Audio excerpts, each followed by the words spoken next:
Chapter 31-39. It was very lively backstage.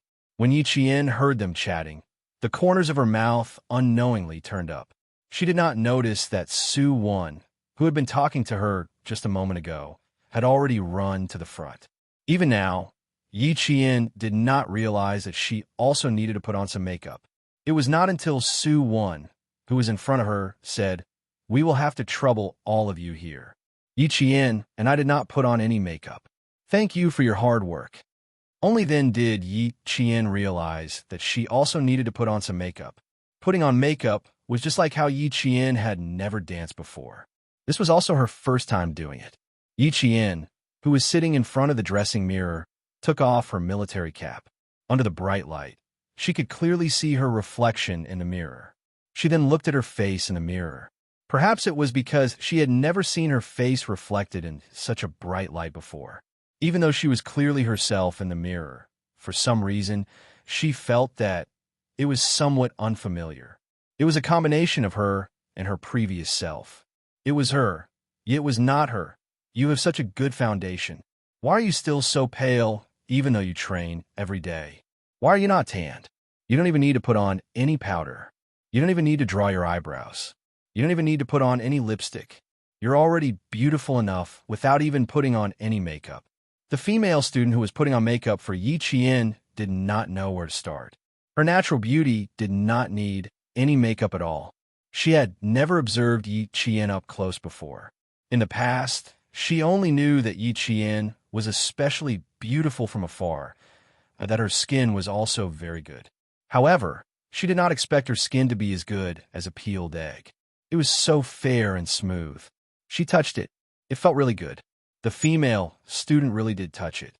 After touching it, Yi Qian did not say anything, but she was already blushing.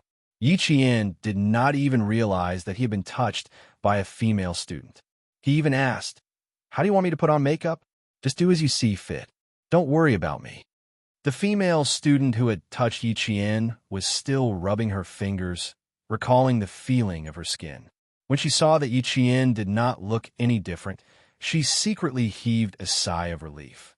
"I feel like I don't need to put on makeup. This is already pretty good. The powder in my hands is not as smooth as your skin. I want to draw eyeshadow." Suwon turned his head and said to the female student, "Make your eyeshadow deep and draw your eyebrows into your temples. You don't have to apply powder. Just apply a little lipstick, not too much." The female student was a third-year senior, so her makeup skills were not very good. For things like eyeshadow, she had no idea where to start.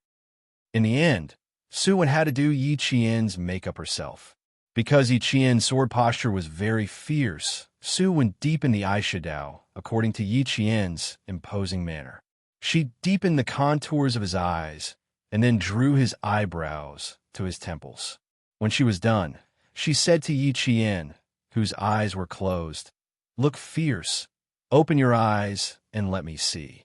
Sharpen his gaze. Yi Qian didn't even need to deliberately prepare. He opened his dark and silent eyes. His gaze wasn't just sharp, it was filled with the aura of a blade and a murderous aura. The third-year senior who had been watching from the side was so frightened that she let out a soft "ah" and took a few steps back. She was frightened by the murderous aura in Yi Qian's eyes. In the mirror, Yi Qian's brows were like a painting. His eyes were dark and without any ripples. His gaze was cold, and his gaze was cold. When his dark eyes swept across, his cold gaze turned into a sword. When he lifted his eyelids slightly, the cold light of the sword swept over with murderous aura. His eyebrows, which reached his temples, seemed to be more agile and graceful. He looked like a celestial in a painting. He had the charm of a woman, so beautiful that he could steal one's soul. It was just eye makeup, and it wasn't even done by a master. It was just a simple eye makeup, but coupled with the murderous aura in Yi Qian's eyes, it attracted everyone's attention and made their hearts tremble. Chapter 31-40. Perfect. After all, Suwon was familiar with Yi Qian, so she wasn't as shocked as the other students. She put down the eyebrow pencil in her hand and looked at it carefully for a while. She was almost convinced by her own standards. Yi Qian had already restrained the fierceness in her eyes. She had taken in all the students' reactions through the mirror. She didn't expect that she would be able to stun the students with just one look. Even she felt a little surprised. As she restrained the fierceness in her eyes, the murderous aura in her eyes also disappeared. She said with a smile, "Are you all right? Can I get up now?" If Su Wen said she could, then she should be able to. Yi Qian had always gone with the flow when it came to matters like this. She never expressed her opinion. Because she didn't understand, she had no opinion to express. At this moment, Yi Qian, who didn't have any murderous aura in her eyes, once again made the students' eyes light up. Su Wen's eye makeup wasn't exaggerated. She only swept the corners of her eyes with light brown and dark brown eyeshadow, and then added a faint pearl-colored eyeshadow to add the finishing touch. It was just that faint smile, her eyes moving, and the color of her eyes overflowing with magnificence. Several male students inexplicably blushed, and then they didn't dare to look at Yi Qian again. Even if they did, they would sneak a peek and then immediately look away with a guilty conscience. Su Wen regretted that she didn't send her camera over from the capital. If she had it, she would definitely take a few more pictures. Before she could finish her thoughts, a flash suddenly flashed past. Someone had already taken a picture of Yi Qian. It was the students from the school's publicity department who had taken the picture of Yi Qian. Yi Qian's mouth slightly pursed. She didn't say anything, but when she spoke, she leaned her body slightly to avoid the camera. She said to Su Wen, "Let's make some room. There are other students who need it." There was still half an hour before the welcoming ceremony.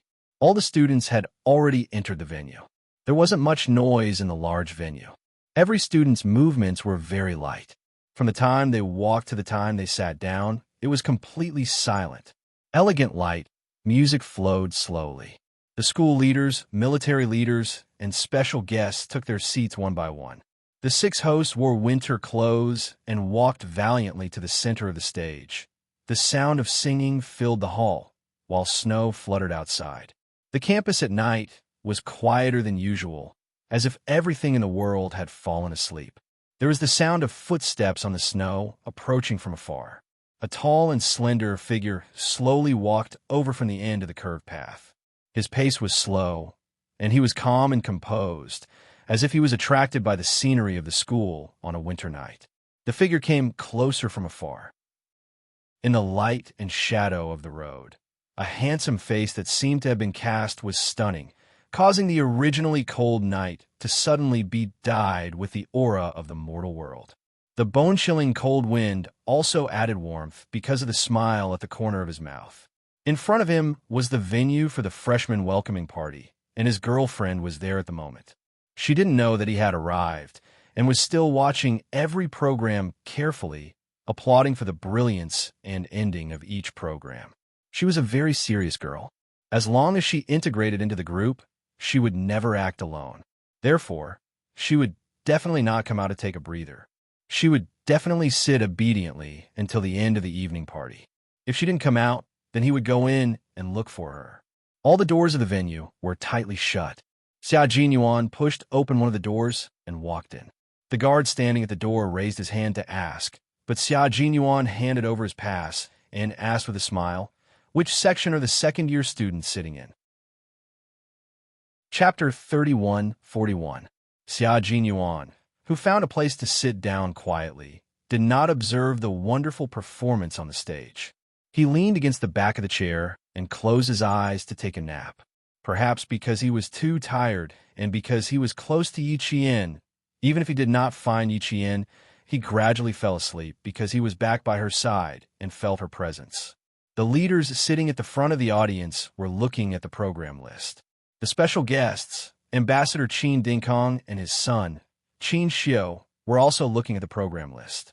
When Ambassador Qin Dingkong saw the beginning of the second half of the program, he whispered to Qin Xiu, "Yi Qian, a student of the National University of Science and Technology. She's good at literature, martial arts, and performing. She's a well-rounded talent." "Not bad." Qin Xiu looked at the name on the program list with deep eyes. Then, a faint smile appeared on his elegant and handsome face. "It should be her," but I just found out that she can perform a sword dance." He was pleasantly surprised again. The sword dance of ambush from 10 sides is not easy to perform. You have to have an imposing manner to succeed.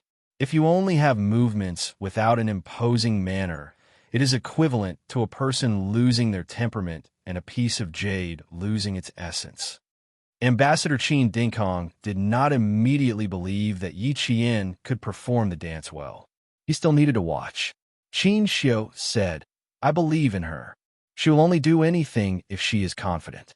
She must be well prepared for such a large-scale party." "She's confident?" Ambassador Qin Dingkong smiled deeply because of the certainty in Qin Xiu's tone. He said with interest, "I didn't expect you to know her so well. Do you really know her? Or do you just know her? I don't think you have much interaction with her. Some people may not know each other for a lifetime, but some people only need to know each other once to know each other." Qin Xiu closed the program list and answered his father indifferently. "Some people will only attract people to want to know them and get close to them. The girl I like belongs to this category. So, no matter what she does, I am sure that she will do it perfectly." Ambassador Qin Dingkong chuckled. Young man, as long as you're happy." As for him, he really didn't think that Qin Xiu and Yi Qian would end up together.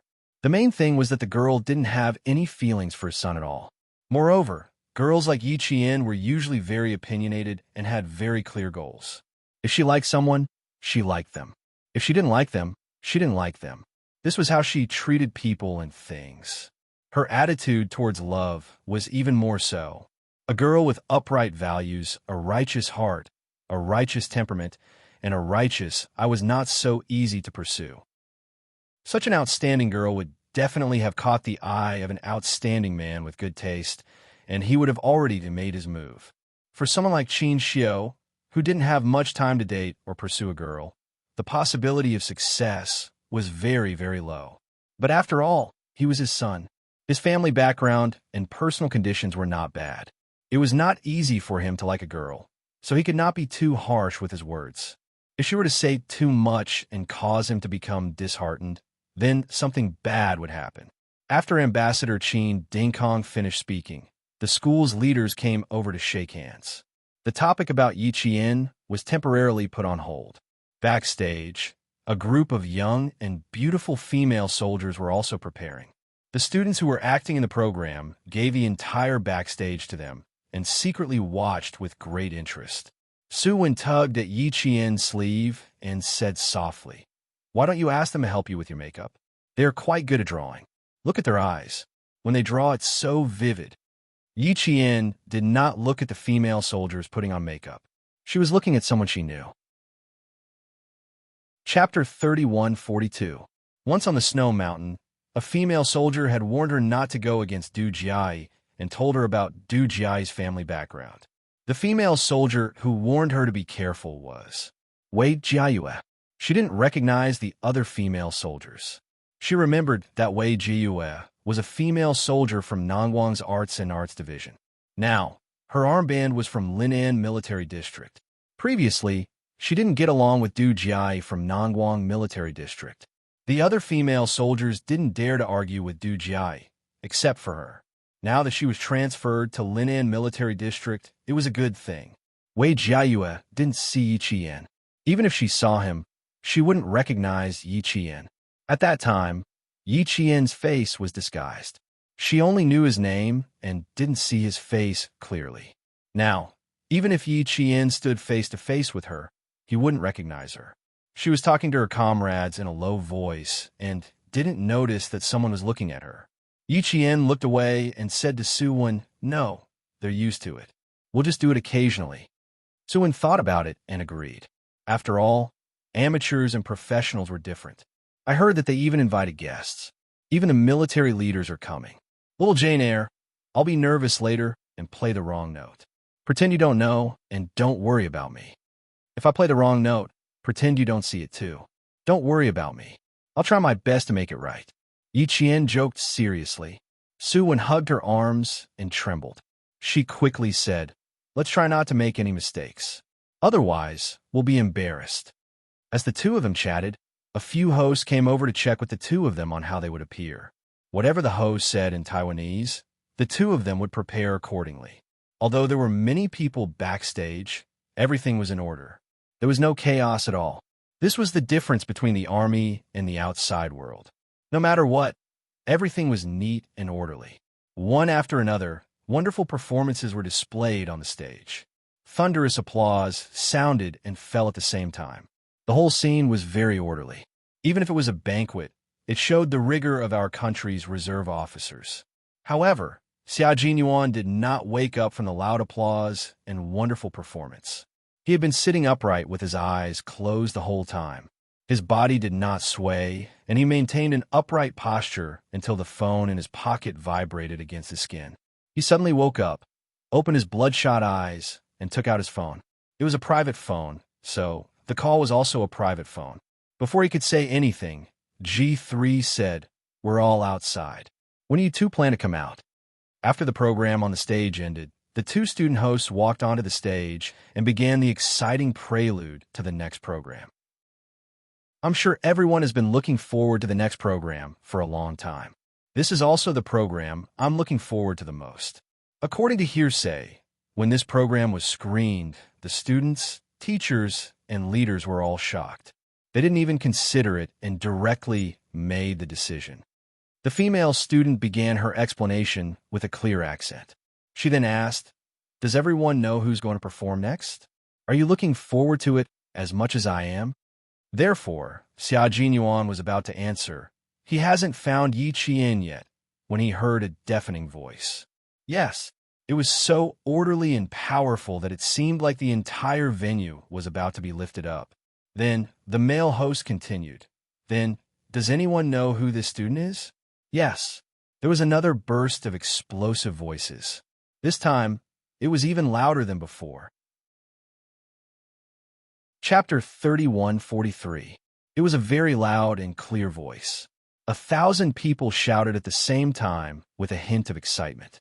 The leaders sitting at the front couldn't help but laugh. The school leaders then introduced the next student to the military leaders and why she could make all the students so excited. A very diligent female student. Her cultural and physical results have always been in the top 10 since she entered the school.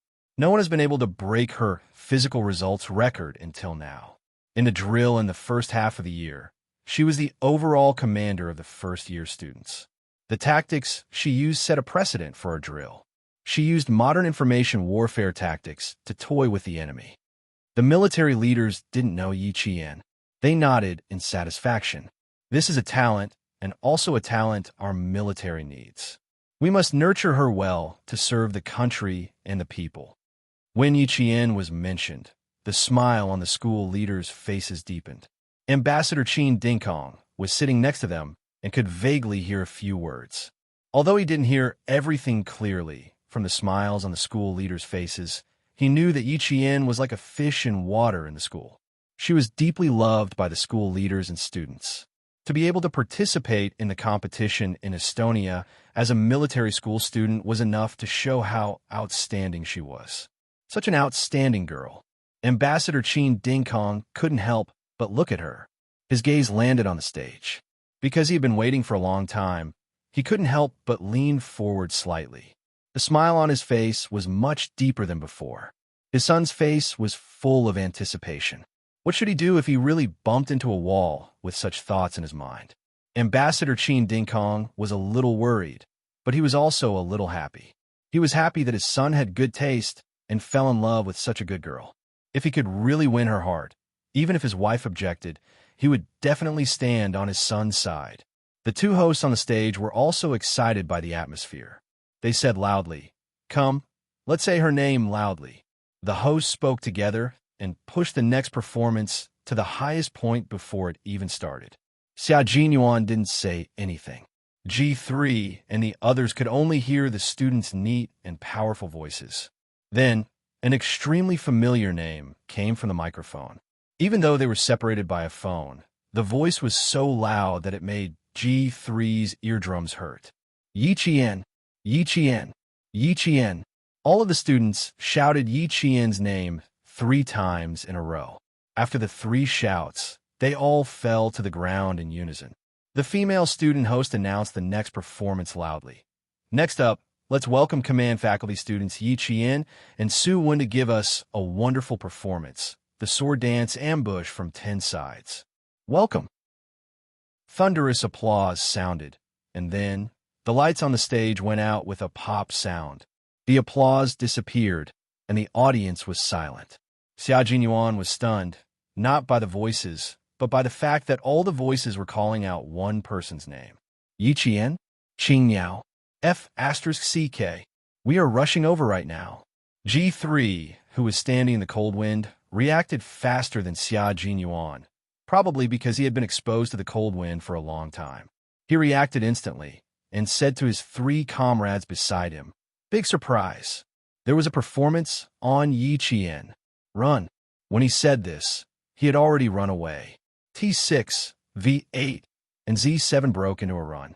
Their speed was so fast that it shattered the drifting snow. In the blink of an eye, they had run several meters away with a gust of wind that was even stronger than the north wind. Chapter 3144. Fortunately, they had also entered the school. Previously, they were afraid that Xia Jinyuan and Yi Qian would not be able to find them, so they kept walking towards the venue. Then, they heard from the microphone that the next performer was actually Yi Qian. What a coincidence! What a huge surprise! Xia Jinyuan did not hang up the call. When the stage fell into darkness, his gaze was fixed on the stage, and his breathing gradually stopped. Su Wen walked out with the pipa in her arms. Because the stage was dark, and she was a little nervous, she did not pay attention to the cables below. She tripped and fell forward just a little. Yi Qian, who was beside her, steadied Su Wen, whose expression had changed. Don't panic. Take a deep breath. Think about how we practiced before. Think about how you should play the pipa.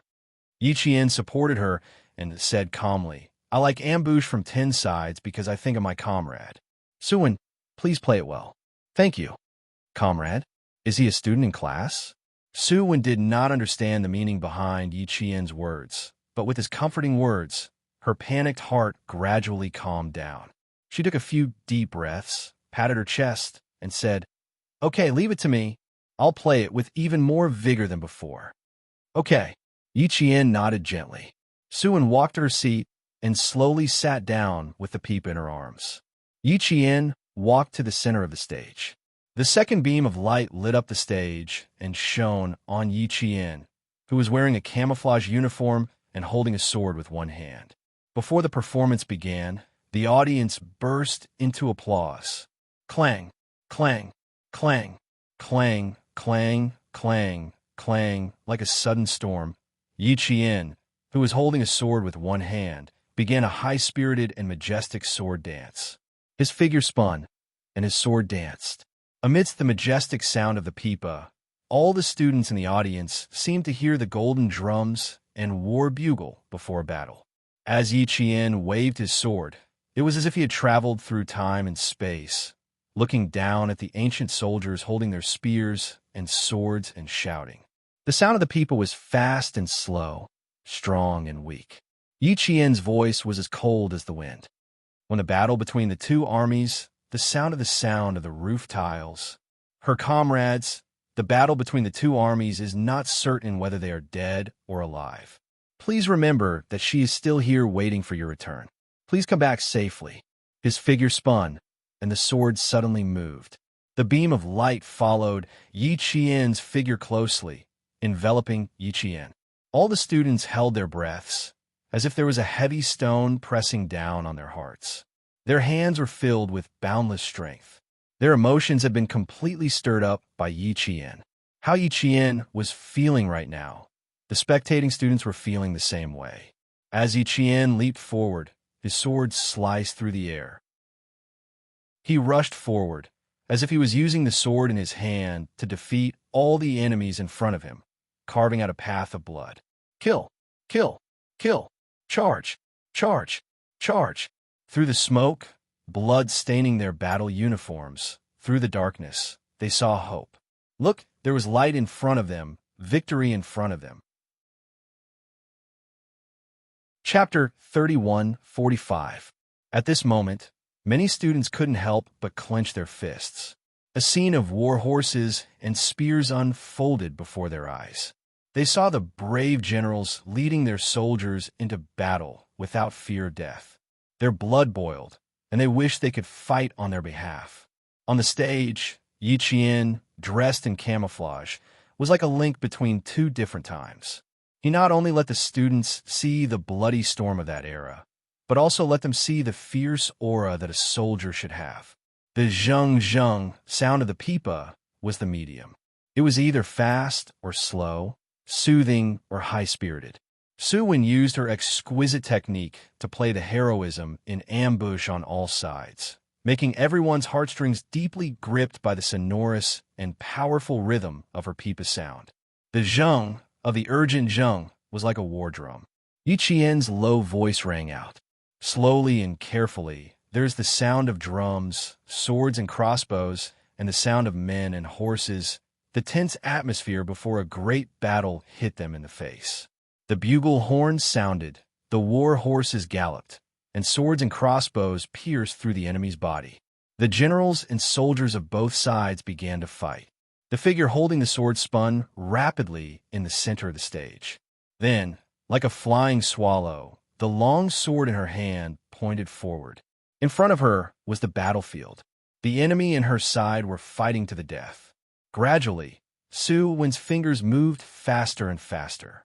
Yi Qian danced faster and faster in the fierce pipa music.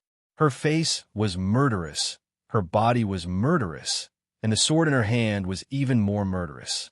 The 1,000-year battle of life and death had finally entered its final stage. The cold light of the sword seemed to travel through time and space.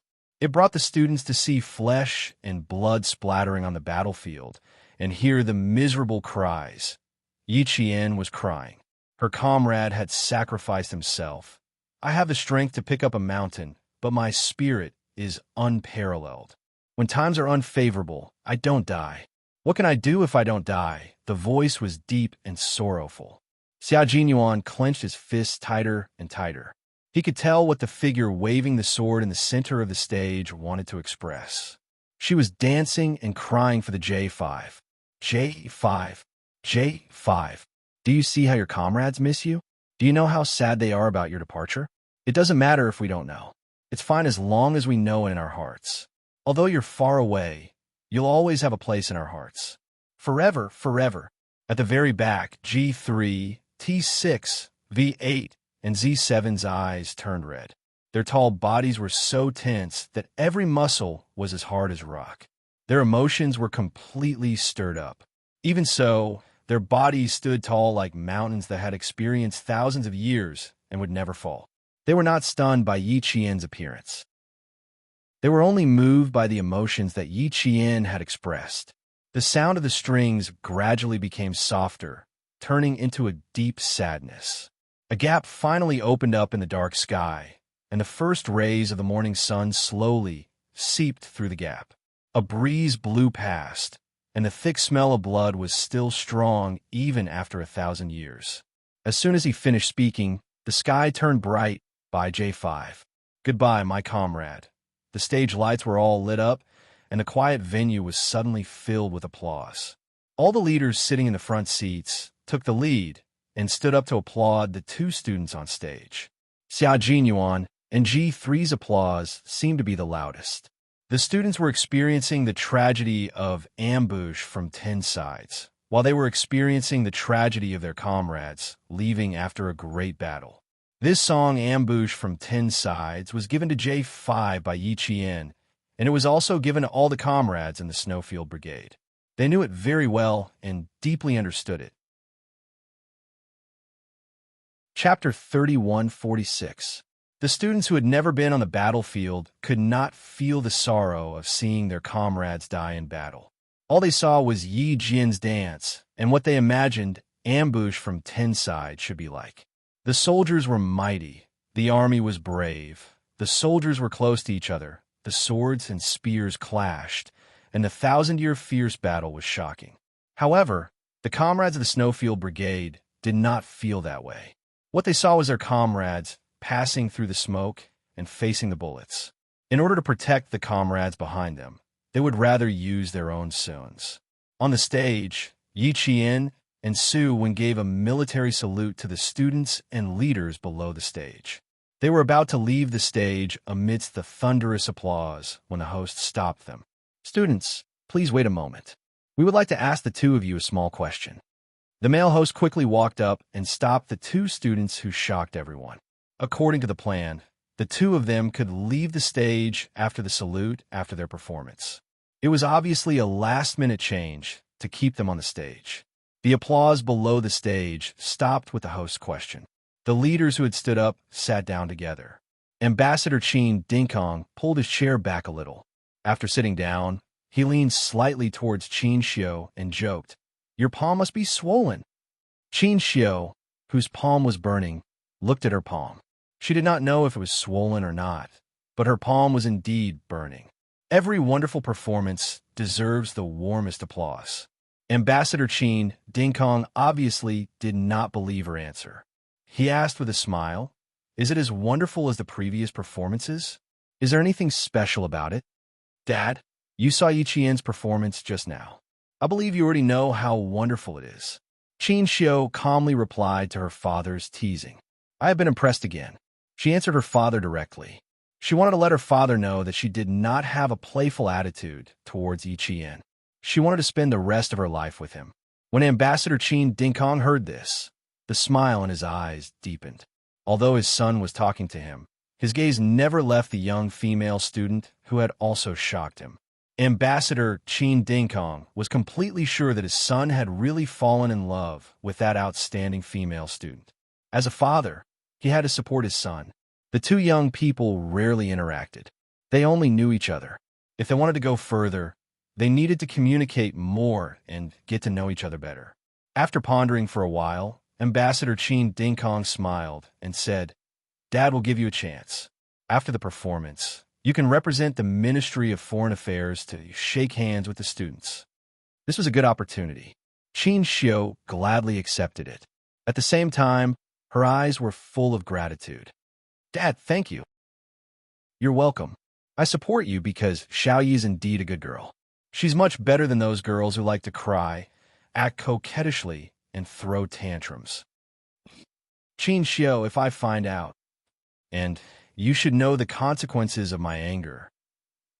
If a man doesn't even have the most basic sense of responsibility, how can he take on great responsibilities? Especially with your current position. If you dare to be half-hearted, I am not afraid of exposing our family's dirty linen." Ambassador Qin Dingkong was not trying to scare Qin Xiu.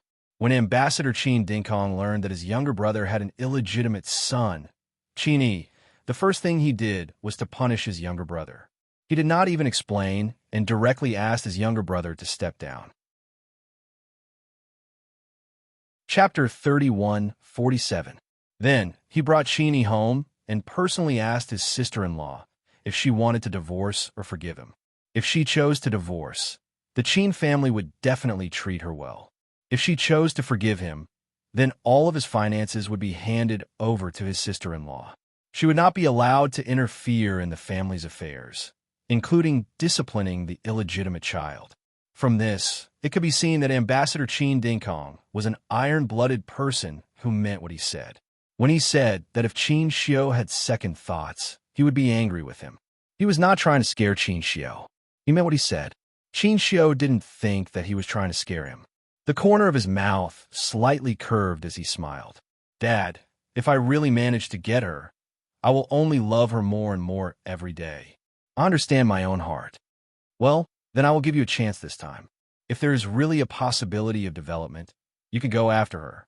If there is no possibility of development, I will not allow you to pester her. It will be ungentlemanly. You young people have a saying, if you can't be lovers, you can still be friends. Even if a girl like Xiao, Yi can't be lovers, she can still be friends." Yi Qian had a lot of affinity with the elders. Except for the Yi family members who wanted to harm her, all the elders who met her liked her without exception. The older generation had experienced too many storms and seen too many different kinds of people, especially people like Ambassador Qin Dingkong. They had seen all kinds of people. They could tell whether they were real or fake with just a glance. Getting his father's support was undoubtedly icing on the cake for Qin Xiao. He smiled and said, "If she doesn't accept, I will withdraw. I will not burden her." On the stage, the host asked Yi Qian if he had learned a lot of dancing, because he seemed to have a good foundation. Yi Qian, who was holding the microphone, lowered his eyes slightly and answered the host, "I didn't learn dancing. I only started practicing because the class needed to prepare 5 performances. Later, I heard ambush from 10 sides and liked it very much. I always wanted to express something in my heart, so I expressed it through my sword." "Then what do you want to express?" the host asked again. Yi Qian was silent for a moment before replying, "Blades and swords flashing, life and death battles. Some live, some are sacrificed. The living continue to advance bravely, while the sacrificed are separated from their families and loved ones, forever in eternal slumber. Their spirit is eternal." This was what she wanted to express. Hearing this, G3 couldn't help but wipe away the tears at the corner of his eyes. "I'm going out for a while. It's a little hot inside." His originally hoarse voice became even lower. With that, he turned and walked out of the venue. "Wait for me, I'm going out too." V8 chased after him. His voice was slightly choked as he tried to cover it up by saying, "It's already 8 o'clock. It should be over soon. They've all left. Do you want to go out? Let's go out together." T6 said to Z7 Han Zheng, who was still standing still, "I think I put on too many clothes. My back is so hot that it's sweating." No one admitted that they had cried at the first moment. How embarrassing would it be to say it out loud? Han Zheng nodded silently. With a heavy heart, he also walked out of the venue. Behind him, there was another wave of applause because of Yi Qian's answer. Actually, what Qing Yao wanted to say was that some comrades live, some are sacrificed. The living comrades continue to advance bravely, while the sacrificed are separated from their families and loved ones, forever in eternal slumber. Their spirit is eternal. Chapter 3148. She replaced the word comrade with people. Those who didn't know would never know this replacement, but as J5's comrades, they all knew. The north wind was still blowing outside, howling like ghosts crying and wolves howling. A few clumps of snow fell from the tree trunk, creating a deep hole in the snow on the ground. G3 bent down and dug out the snow that fell from the tree from the deep hole. He put it in his mouth and chewed. His back was facing his comrades, so they didn't see the tears at the corner of his eyes. Han Zheng and the others didn't say anything either. They stood quietly in the snow and secretly adjusted their breathing. Suddenly, G3 coughed violently. The first cough was very loud. Then, he raised his hand and covered his mouth with his arm. He continued to cough for a long time. After coughing, he smiled bitterly. "I choked on a mouthful of snow. It's a little embarrassing." Standing under the streetlight, tears appeared at the corner of his eyes. V8 chuckled. "Look at you. You're crying. Isn't it just choking? What's there to cry about? You didn't choke. Why are you crying?" G3 choked back coldly. He turned his head and quickly wiped the tears from his eyes. He refused to admit that he was crying just now. In the end, he choked on the snow and his tears flowed even more fiercely. V8, whose chest was still heaving, wiped his face in front of his comrades and chuckled softly. Qing Yao's performance was very exciting. It was very good. I cried because of her performance. As he spoke, a few drops of tears fell from his chin and into his clothes. I didn't expect our female soldier to be so amazing. Not only is she good at both martial arts and literature, she also has a hobby. I've never heard her mention it before. Yes, it was very good. I cried too. G3 said very softly. "Why is it so good?" "It's the first time I cried because of a dance." Z7's Han Zheng was a prideful person. After secretly wiping away his tears, he smiled and said, "There's still many things that we don't know about. Fortunately, we chased after her and were lucky enough to see her wonderful performance. Otherwise, with her personality, we might not know about her even after a few years." Qing Yao had always kept a low profile on the team. She wouldn't publicize anything and never thought of herself as a great person. Therefore, the more she kept a low profile, the more people were shocked by her. It was truly an honor to be able to see her dance for the J5 for her comrades. The T6 combatant did not say anything. He was still adjusting his emotions as he turned around. He did not know if it was because he already had a girl he liked in his heart, but he could see the love of life and death in Yi Qian's sword dance. Actually, at the end, Yi Qian's soft and sorrowful voice rang out. Yushi, what can I do? The face of his beloved flashed across his mind. He wondered, if he were to die on the battlefield one day, what would happen to the girl he loved? Yu said, the Han army has already conquered the land. The cries of Brother Chu come from all directions. When the king is exhausted, what can I do to live? After that, she drew her sword and committed suicide, swearing to follow the hero in her heart. At that moment, he thought of the girl he liked. If he also sacrificed himself one day, what would happen to the girl he liked? She would definitely be very sad. Would she be so sad that she would do something stupid? If she really did something stupid, wouldn't it be his fault? At this moment, the T6 combatant was very confused. He did not know what to do. He did not know if he should go over to the girl he loved and confirm their relationship. He wanted to, but he was also afraid. Chapter 31:49. Why aren't you saying anything? His shoulder was hit by a ball of snow, and the broken snow splattered on his face and neck. The cold touch woke him up from his daze, and he looked at Z7 blankly. What did you say? Oh, you mean Qing Miao sword dance, right? It's beautiful, very beautiful. I like it a lot. There are still many things we don't know. Ask where the captain is. Should we sit inside and wait? Or should we let our female soldiers come out? T6 Wu Yu had yet to fully wake up from his daze. His words did not make sense, and his comrades were confused. Are you dumbfounded? Come, look around. Where are we now? V8 put his hands on Wu Yu's shoulders and moved him. We're all out here to enjoy the northern wind, so why are we still sitting, waiting in the snow?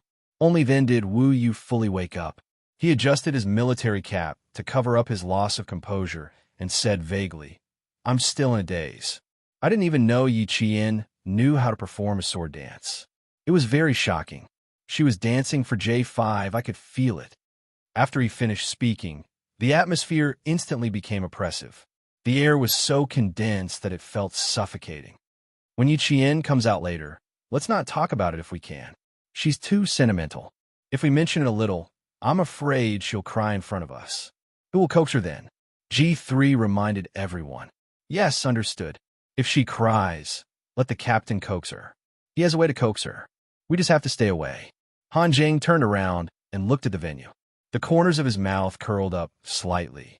He smiled and said to adjust the atmosphere. The captain hasn't come out yet. He's probably a little reluctant to come out. Let's take a walk outside. He'll contact us when he comes out. G3, who had calmed down, took the lead. They had to take a walk. Although the incident was over, the pain in his heart did not lessen. His heart still ached when his comrades who were far away were mentioned. It was as painful as having one's heart cut out. Endure it some more.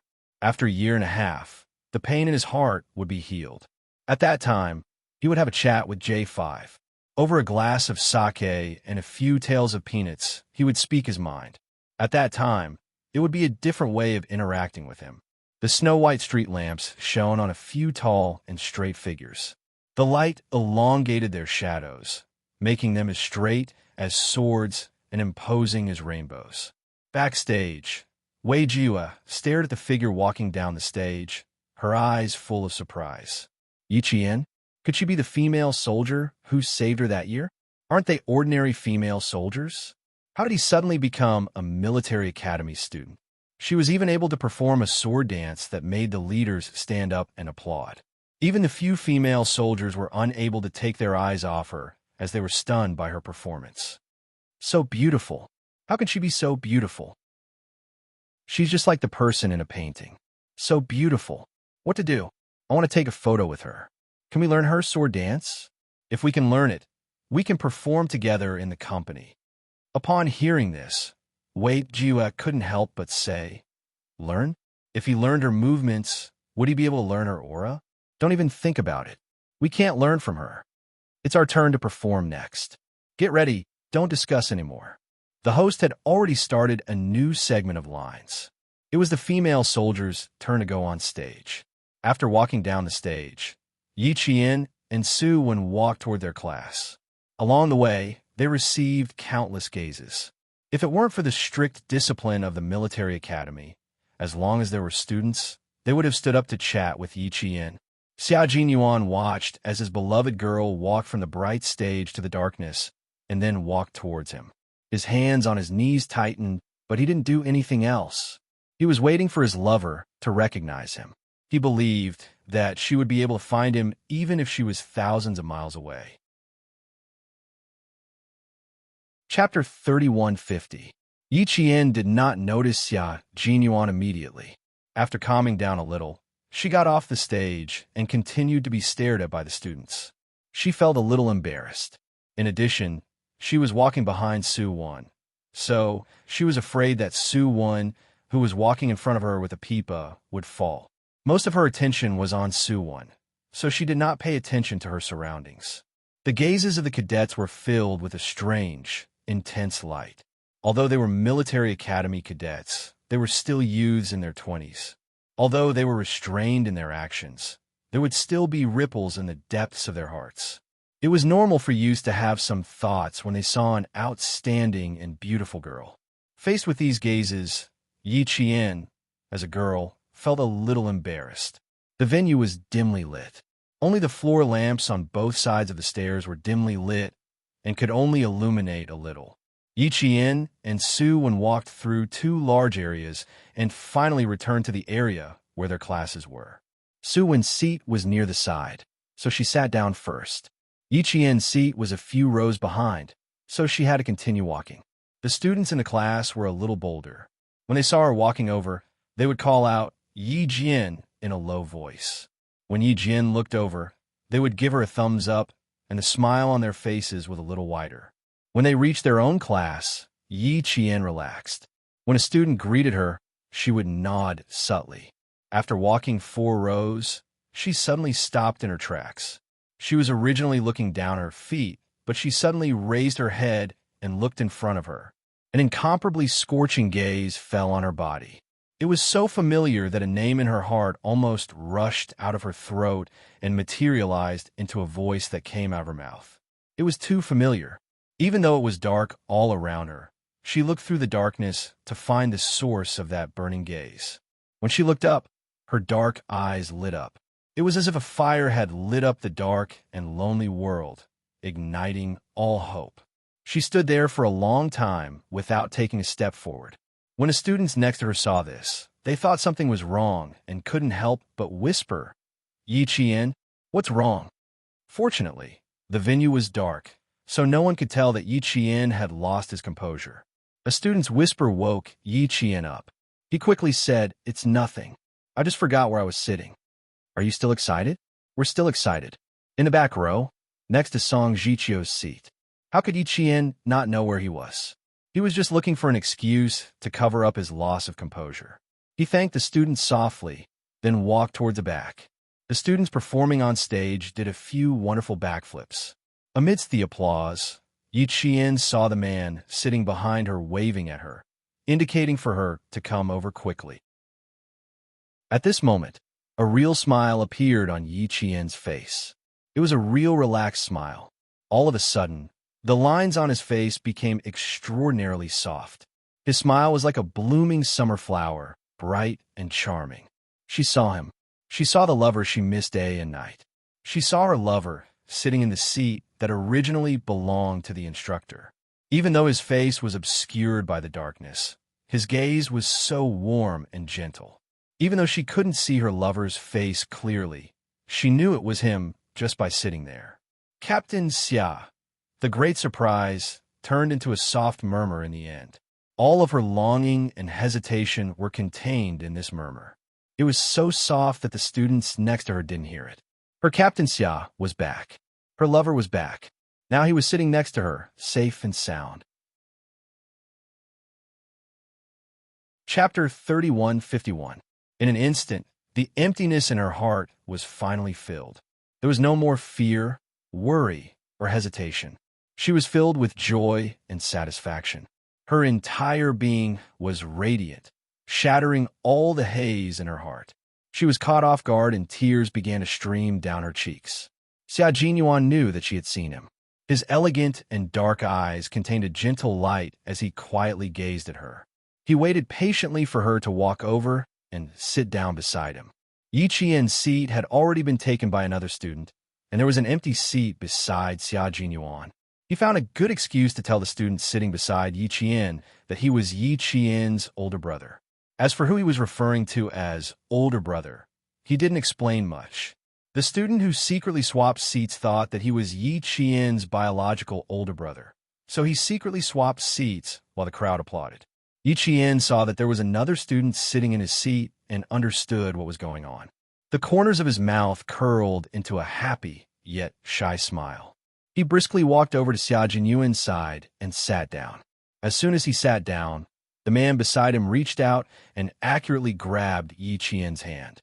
First, he held it gently, then he slowly tightened his grip until his fingers were intertwined tightly. Filled with joy, Yi Qian also held his lover's large hand tightly, as if he was afraid that he would get lost. He didn't want to let go for even a second. The two of them didn't speak. They just held hands tightly. Even if they didn't say a word, they would be satisfied. With tears in his eyes, Yi Qian held onto his hand even more tightly than Xia Jinyuan. The corners of his lips never fell. The moment he held onto his hand, the emptiness in his heart was finally completely satisfied. Great, this was really great. Her lover had finally returned safe and sound. Xia Jinyuan heard her soft gasps and knew that his girl was secretly crying. Taking advantage of the darkness, he pulled her hand to his chest and pressed it hard against his chest. He let the back of her hand feel his heartbeat, telling her that he had returned alive. Bang, bang, bang. His heart was beating vigorously, full of vitality. Yi Qian bit his lower lip, suppressing the tears in his eyes. Don't cry, don't cry. How can I cry? She should be happy. She should be happy. How could she cry? She pressed her palm against his chest and felt his strong heartbeat. Everything was fine. Don't cry, don't cry. She should be smiling. Xia Jinyuan turned his head sideways and saw his lover sitting beside him with her palm pressed against his heart. He maintained a gentle smile on his handsome face and slowly put her hand down. Then, he interlaced his fingers and held her hand tightly again. He did not say anything, but Yi Qian knew what his actions meant. He was telling her that he was back, safe and sound. Yes, he had returned. In that case, their comrades must have returned safely. As the heavy stone in her heart was removed, Yi Jian finally suppressed the soreness in her eyes. Gradually, a smile appeared in her eyes. As she smiled more and more, her eyes became bright and clear.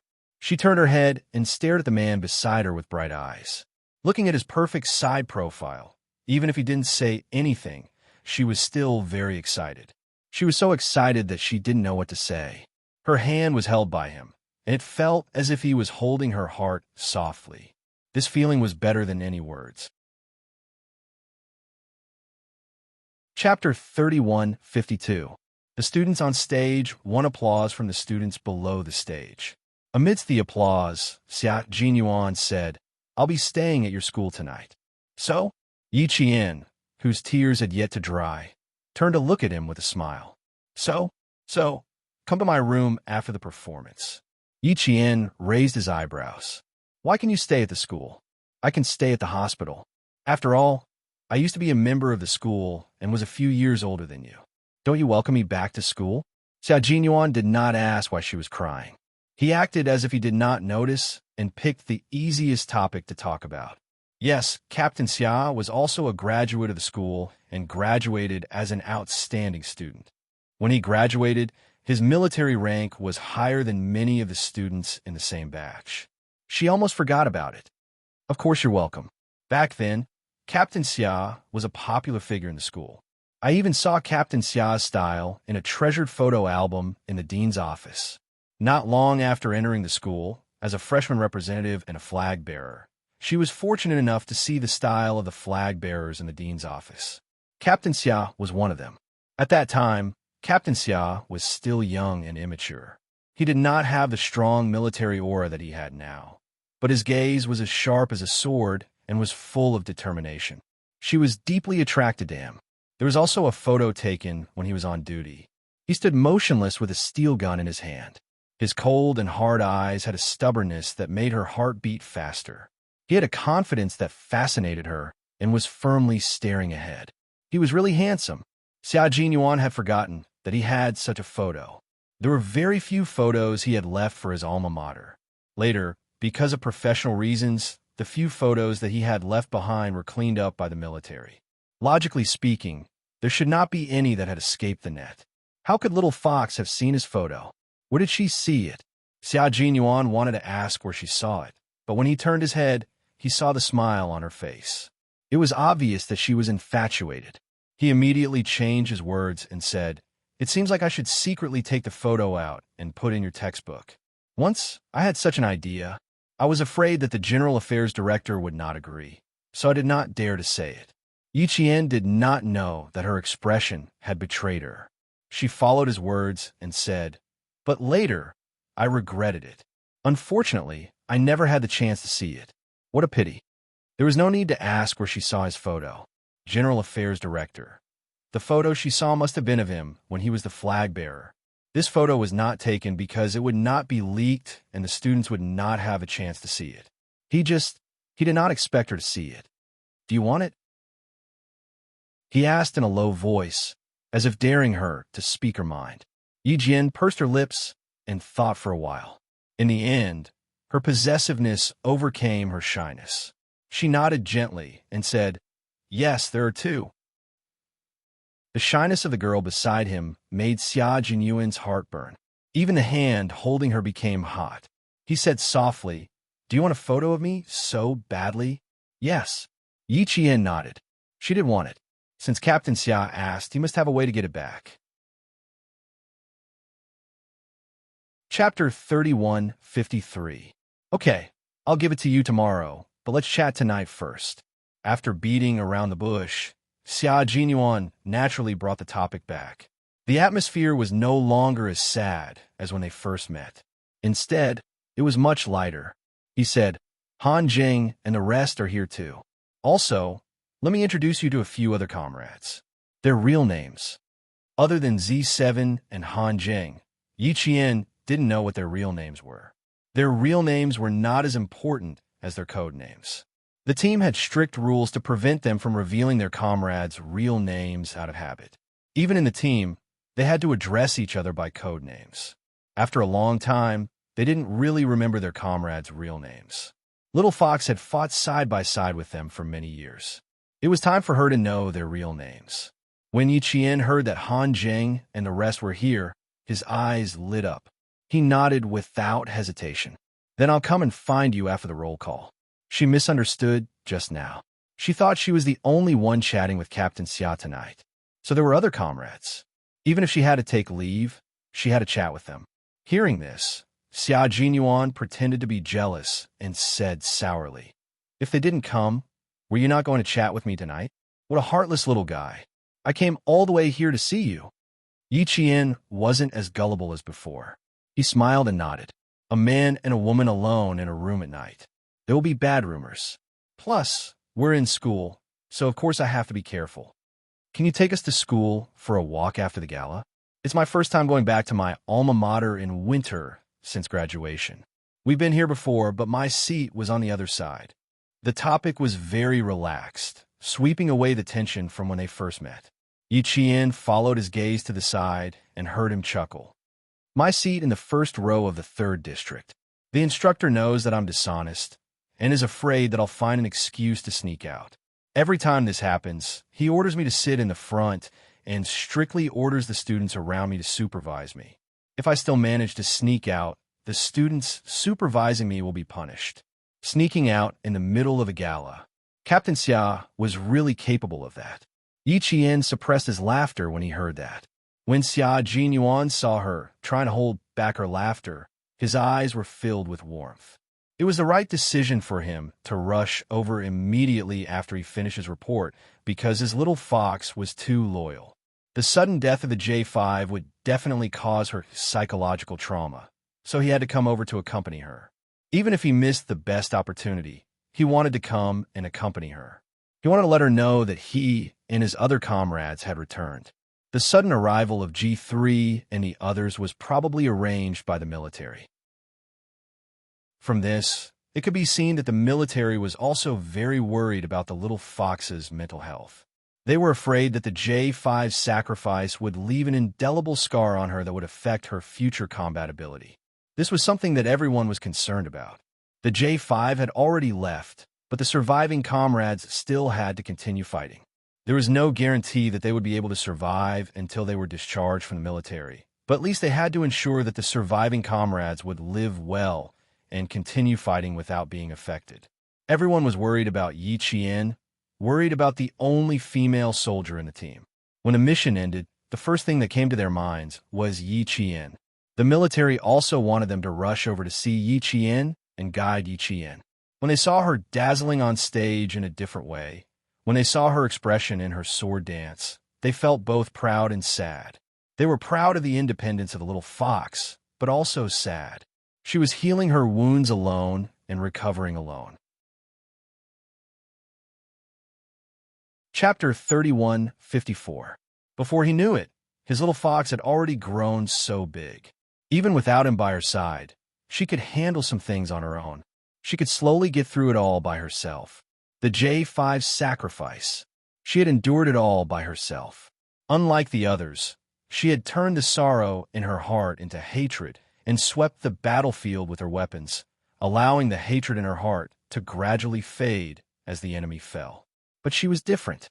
While she was in the country, she saw her comrades who had sacrificed themselves return home. She saw her comrades, who she could have chatted with happily, no longer able to open their eyes. Although half of her internal grief turned into tears and flowed out, the true, deepest pain could not be vented. Therefore, she used another method to vent her pain and remember her comrades. She used the sword dance to soothe the pain in the depths of her heart. She used this method to lick her wounds alone until she walked out of her grief. Fortunately, she walked out of her grief. In her eyes, there was no silence, only growth. Xia Jinyuan's fingers gently stroked the back of her hand. Until the end of the party, Xia Jinyuan still held Yi Jian's hand and did not let go. When it was time to line up and leave the venue in an orderly manner, Xia Jinyuan could no longer mingle with the students and had to leave early. "We'll wait for you at Milky Way Plaza. Come early."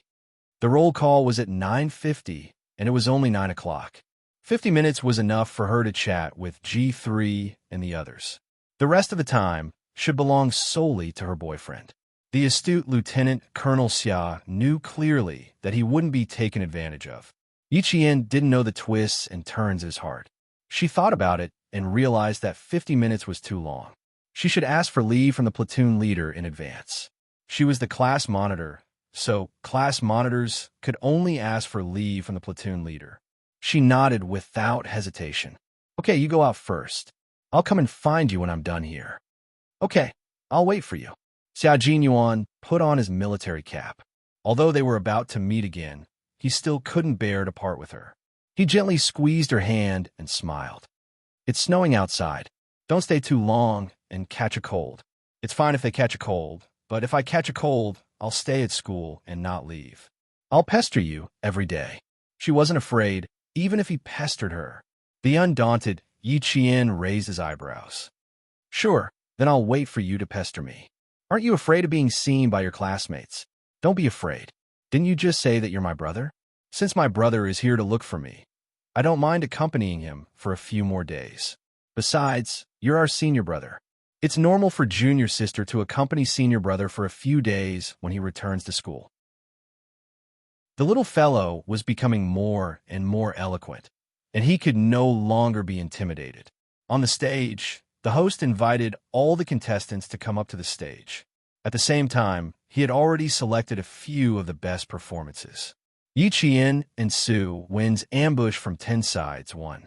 When Xia Jinyuan heard the host call out Yi Qian's name, he quickly replied, "If you're not afraid, then I really want to catch a cold." He had no choice but to swallow the rest of his words. After receiving a smile from Yi Qian, he watched as Yi Qian and the other female student returned to the stage. The little fellow was indeed getting bolder and bolder. Xia Jinyuan shook his head with a smile. It was not until Yi Qian went up to the stage that he stood up and left quietly. As a result, he missed seeing Qin Xiu go up to the stage. Song Jiqiu turned her head and glanced behind her, only to see a tall and strong man flash behind her. In the blink of an eye, he walked out of her limited field of vision. Chapter 3155.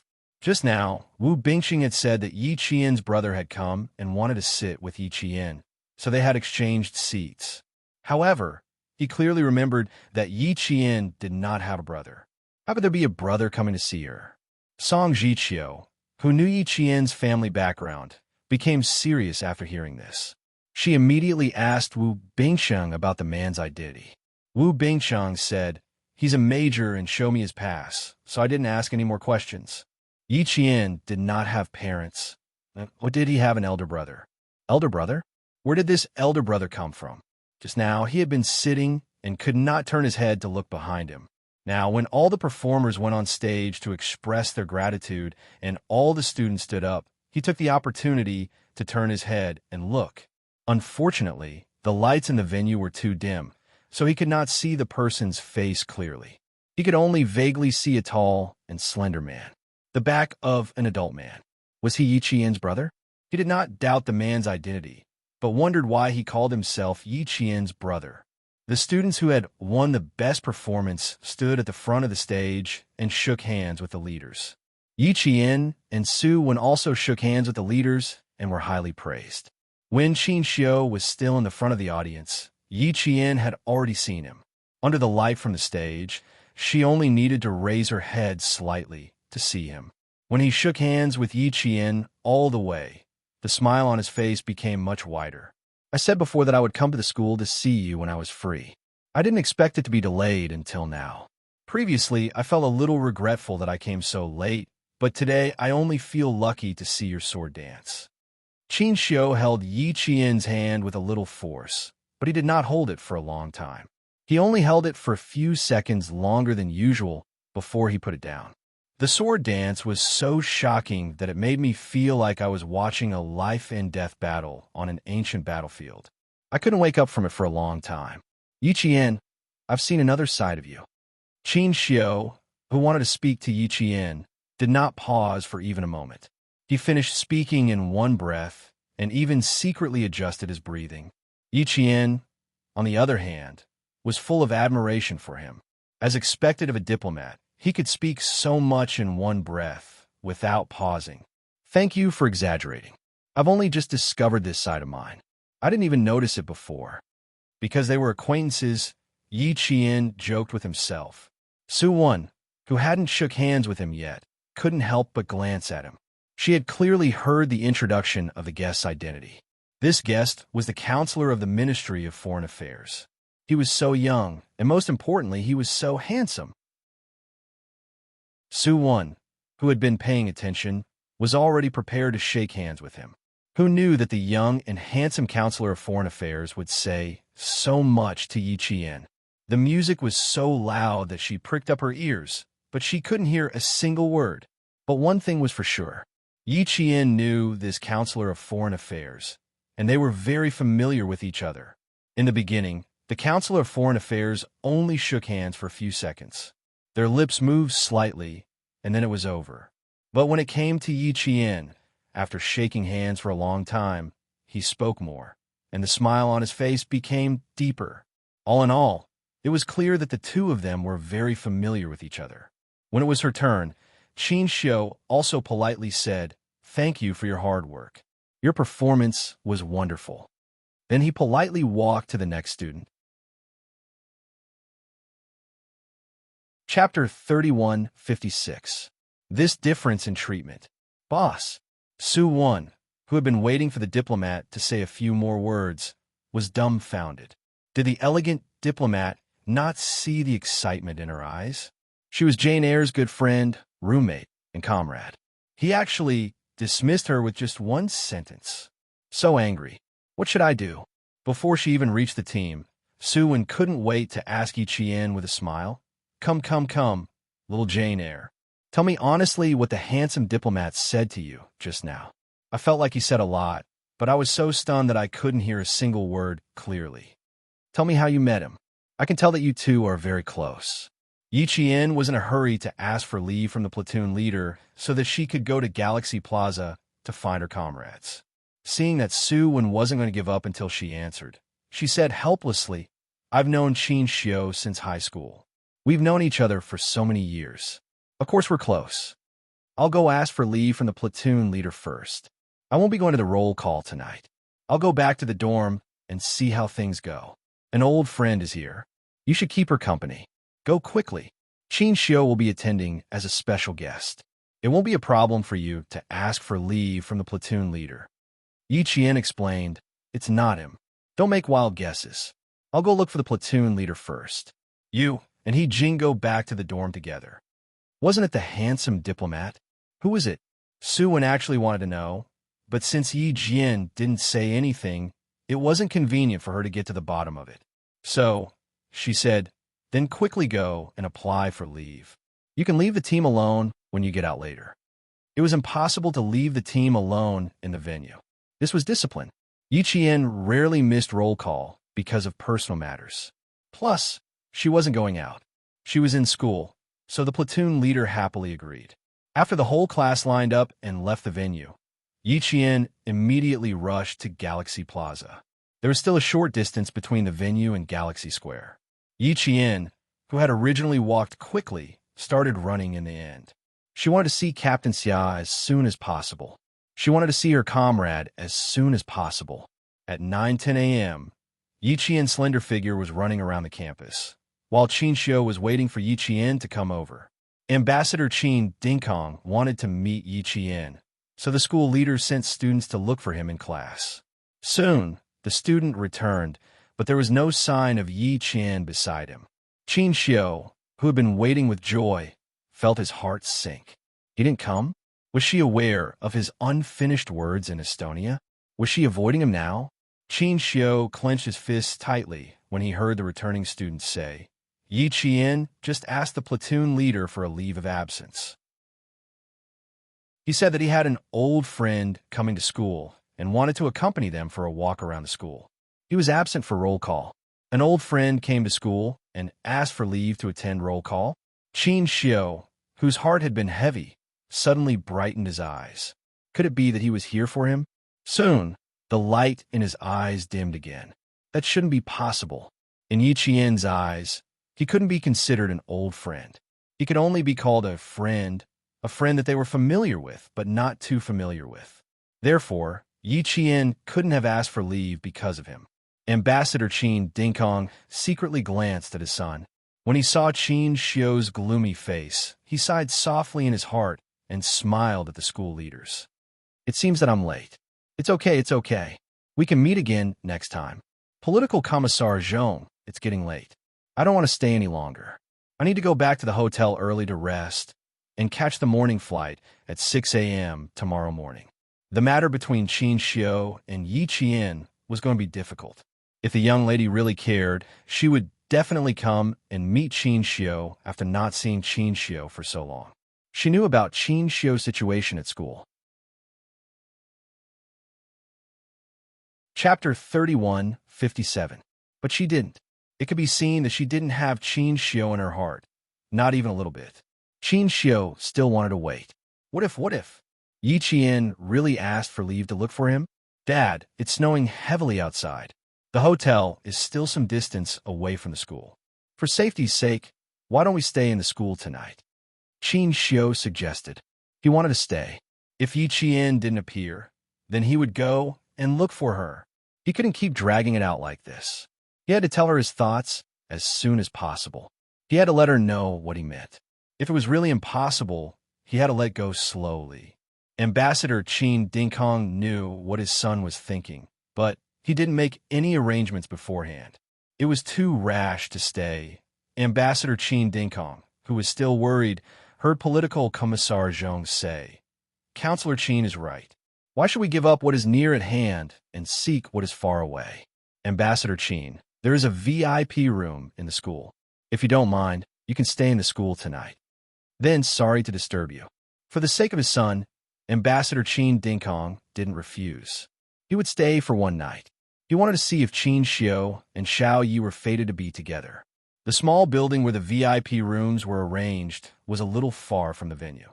The car was parked outside the venue, so they simply took the car to avoid the snow and wind. When they got in the car, Ambassador Qin Dingkong advised his son, "Qin Xiao, Xiao Yi is a good girl, but she doesn't have you in her heart. She can't even be considered as an old friend. If there is no hope after tonight." His words were a little cruel. Ambassador Qin Dingkong paused for a while before continuing, "Why don't you just give up?" The heater in the car was turned on. Qin Xiao tugged at his tie and lowered the car window a little to let the cold air in from the outside to blow away the restlessness in his heart.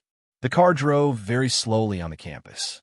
The squeaking sound of the car running over the snow drifted into his ears. It was so piercing that it annoyed him. "Dad, I haven't even started with her yet. How can we stop here?" Qin Xiao, whose jaw was a little tense, frowned slightly and turned to look out of the window. He looked at the campus left behind by his beloved girl.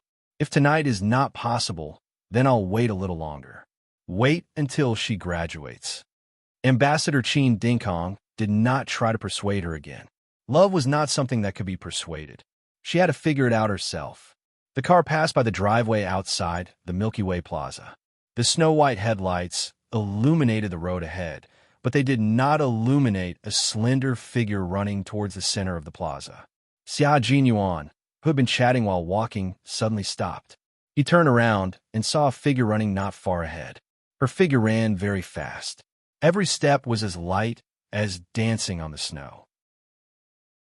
From her waving hands, he could feel the joy in her heart. The snow on the plaza was so deep that it covered the soles of her feet. Every step she took made a squeaking sound. Yi Qian listened to the neat sound of stepping on the snow, and the smile in the corner of his mouth never disappeared. It was so good to have them by her side. The familiar people, the familiar voices, and the familiar laughter. Everything was so familiar and real. It made every step she took feel particularly grounded. G3 was speaking. "You will have a big exam the day after tomorrow. After the exam, you will go back to the base with us." Major General Yang said that the ceremony should be grand. "We can't be too stingy, so he asked us to bring the military order documents over. We will hand them over to the academy tomorrow morning and leave on the day of the exam." Chapter 3158. Yi Qian had always been looking forward to going to the Snowfield Brigade's base for training. Ever since she found out that Captain Xia was from Mysterious Special Forces unit, she had wanted to go. J5 had also promised her that he would bring her to the base for training with his comrades. When she thought of J5, Yi Qian felt a little bitter again. J5, who promised her, had already left for good. He would never wake up again and would never smile at her and say, "Qing Yao, you're a female soldier, so why are you even better than the male soldiers? Qing Yao, if you go to our brigade's base for training, you'll definitely give all the male soldiers a shock. Our brigade has never had a female soldier appear before." He added, "After joining the brigade, you'll be closer to the captain." Yes, after joining the brigade, she would be closer to Captain Xia. However, there would no longer be a J5 in the brigade who would be worried about the consequences if her relationship with Captain Xia was exposed. Xia Jinyuan, who had deliberately been separated by his comrades, did not notice his lover's strange behavior. When he came over, the army did not mention that he had brought any military documents with him. He also did not hear Major General Yang mention that Yi Qian would be going to the brigade for training during the winter break this year. Z7's Han Zheng said, "Boss Yang told us to show you the military documents first so that you can feel at ease. He also told us to bring you along with us and not let you go alone. He also said that it would be better to show our sincerity if we went to welcome him together." "Boss Yang, That was how the Snowfield Brigade members addressed Major General Yang when they were outside. They also described themselves as working for him. This was the first time Yiqian had heard of it. When she heard that, she smiled and said, "Does Boss Yang know that you all call him that?" He knows. You can also call him Boss Yang when you're outside." V8 laughed and answered first. "Besides, we didn't say that. He said it himself." Boss Yang didn't say it himself either. It was Dei who suggested it first, and then Boss Yang adopted it. T6 suddenly said an unfamiliar name. After he said that, the atmosphere suddenly became a little more oppressive. Dei, Yiqian, who had a faint smile on her lips, was stunned for a moment. She was still wondering which comrade Dei belonged to, but before she could ask, the atmosphere suddenly changed. As smart as she was, she knew who it was. She remembered where she had seen the word E before. E, the name of the J5. Han Zheng was walking to Yi Qian's left. He was the first to notice that the smile on Yi Qian's face froze. He paused slightly and coughed softly, reminding his comrades to avoid the J5. The T6 combatant, who was walking to Yi Qian's right, glanced at Yi Qian uneasily. There was a hint of annoyance on his delicate face. He had clearly agreed not to mention the J5 in front of Yi Qian, but that mouth of his really deserved a beating. Dei made many suggestions, and the boss adopted most of them. Xia Jinyuan did not avoid the topic and mentioned the J5 again. This was a pain in everyone's heart, so it was better not to mention it if possible. It was better to keep in mind, but they had to bring it up tonight. After tonight, everyone would have to bury the J5 deep in their hearts and not mention it so easily. I remember when I first joined the team, the J5 was the temporary captain of the team. He was so happy when he saw me coming over that I thought he would take me down a notch like you guys do. But who knew that he would say, "You're finally here"? If this position of captain is really inhumane, forcing someone who's in charge of guidance into the position of captain is making things too difficult for me. At the time, I thought that he was the only guy in the team who looked forward to my arrival. The rest of them wished they could stuff a rocket launcher under my feet and send me as far away as possible. Chapter 31:59. His words caused his comrades to laugh heartily. He was right. At that time, they were extremely repulsed by the captain who came out of nowhere, especially when they saw such a young and delicate face. They were all veterans who had been in the brigade for a few years, so none of them were convinced. Later on, they were convinced. Before the laughter of his comrades could stop, Xia Jinyuan continued, but he said, "Captain is really not a human." Then, as the person who came to take over the position of captain, I'm not a human. He scolded me in a roundabout way. Later on, he really admitted that he did scold me in a roundabout way. When he saw that I didn't realize it, he was secretly happy. At the mention of the J5, Yi Qian, whose heart was heavy, couldn't help but purse his lips and laugh. This was indeed something that the J5 was capable of. Wu Yu and the others also couldn't help but laugh. He was such an interesting person. He liked to play dirty tricks. Everyone laughed. Only Xia Jinyuan sneered coldly and said calmly, "What's there to be happy about? I'm new here, so I don't want to get hurt by a knife in the hands of Captain. It won't be too late to look for trouble after I feed him." As expected of their captain, he had already started playing the game the moment he arrived. It was no wonder that the group of people who had been pranked by him were unable to find fault with him and could only obediently be taught a lesson by him. Xia Jinyuan recalled the days when he was parachuted into the Snowfield Brigade. Without mentioning anything else, he only mentioned the battle of wits and courage with the J5, which made everyone convulse with laughter. And these were all things that Yi Qian didn't know, and the other comrades only knew a little about. Therefore, when he said this, his comrades who were a little depressed at the mention of the J5, finally laughed. When Xia Jinyuan saw that Yi Qian also laughed, his slightly tense heartstrings gradually relaxed. Tonight, he had to talk about the J5's sacrifice. After that, everyone had to turn the page. They couldn't keep it in their hearts like a malignant tumor and let it fester. T6 combatant Wu Yu who had been feeling down because of his comrades and Jiasin, was finally in the mood. He said in disbelief, "That's impossible, right? What did the J5 make things difficult for you?" When he became the interim captain, we all raised our glasses to celebrate. Only he looked like he was on his way to the execution ground. He didn't want to be the captain at all, so why would he make things difficult for you? After the T6 combatant said that, he suddenly tripped on something under his feet and fell into the snow.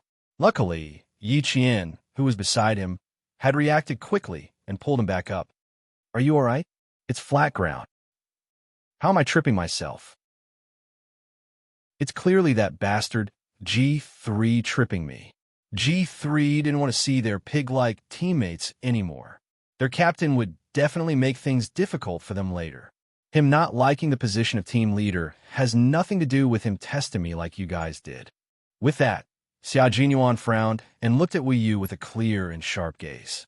"So, are you admitting that you wanted to make things difficult for me back then, and not test me?" When G3 heard that, he face-palmed. "Look, he's making things difficult. What did the T6 combatant mean by making things difficult for him? How nice would it sound if he said it was a test, and it wouldn't anger Q King, who had now become the real captain?" At this point, the T6 combatant finally realized what had happened. He also understood why G3 tripped him just now. Serve him right. Serves him right. Chapter 3160. After regaining his senses, T6 Wu Yu immediately smiled and replied righteously, "It was definitely a test.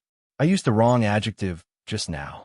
Captain is wise and powerful, so how could we possibly make things difficult for him? We didn't make things difficult for him, we supported him." V8, who had a good relationship with Wu Yu, could not stand it any longer. "You better stop talking. Who knows how many people you'll offend with that mouth of yours." Q King also understood that they were clearly trying to make things difficult for him. Since he had let it slip, he might as well admit it openly. If he confessed, he would be lenient, but if he resisted, he would be strict, understand? Wu Yu was a little sad. Could this be the main reason why he had been single for so many years? Xia Jinyuan laughed coldly. "So you weren't trying to make things difficult for him? Does that mean I got it wrong?" "No, I didn't want to make things difficult for a paratrooper like you at that time. I have to admit." V8 admitted it openly. There was nothing he could do about it. The captain was already laughing so sinisterly. If he did not admit it, it would be equivalent to courting death. G3 was responsible for changing the topic. "Logically speaking, Yu would be the least likely to make things difficult for you. Before you joined the team, he was complaining all the time and even wanted to grab a comrade from the team to be the temporary captain.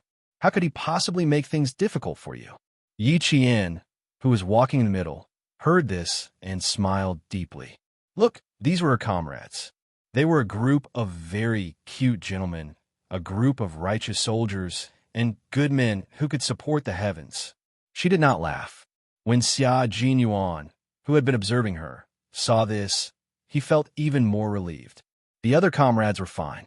They could personally avenge the J5 and vent the anger in their hearts. Those who couldn't personally avenge the J5 gathered together to vent their anger and comfort each other until they walked out of the haze. What about his little fox? She could not do anything. Even if her closest comrade had sacrificed himself, she could not tell anyone else in school. Not only could she not say anything, but she could not let the students around her or her roommates see it either. She needed to heal her wounds alone and bear the grief silently by herself.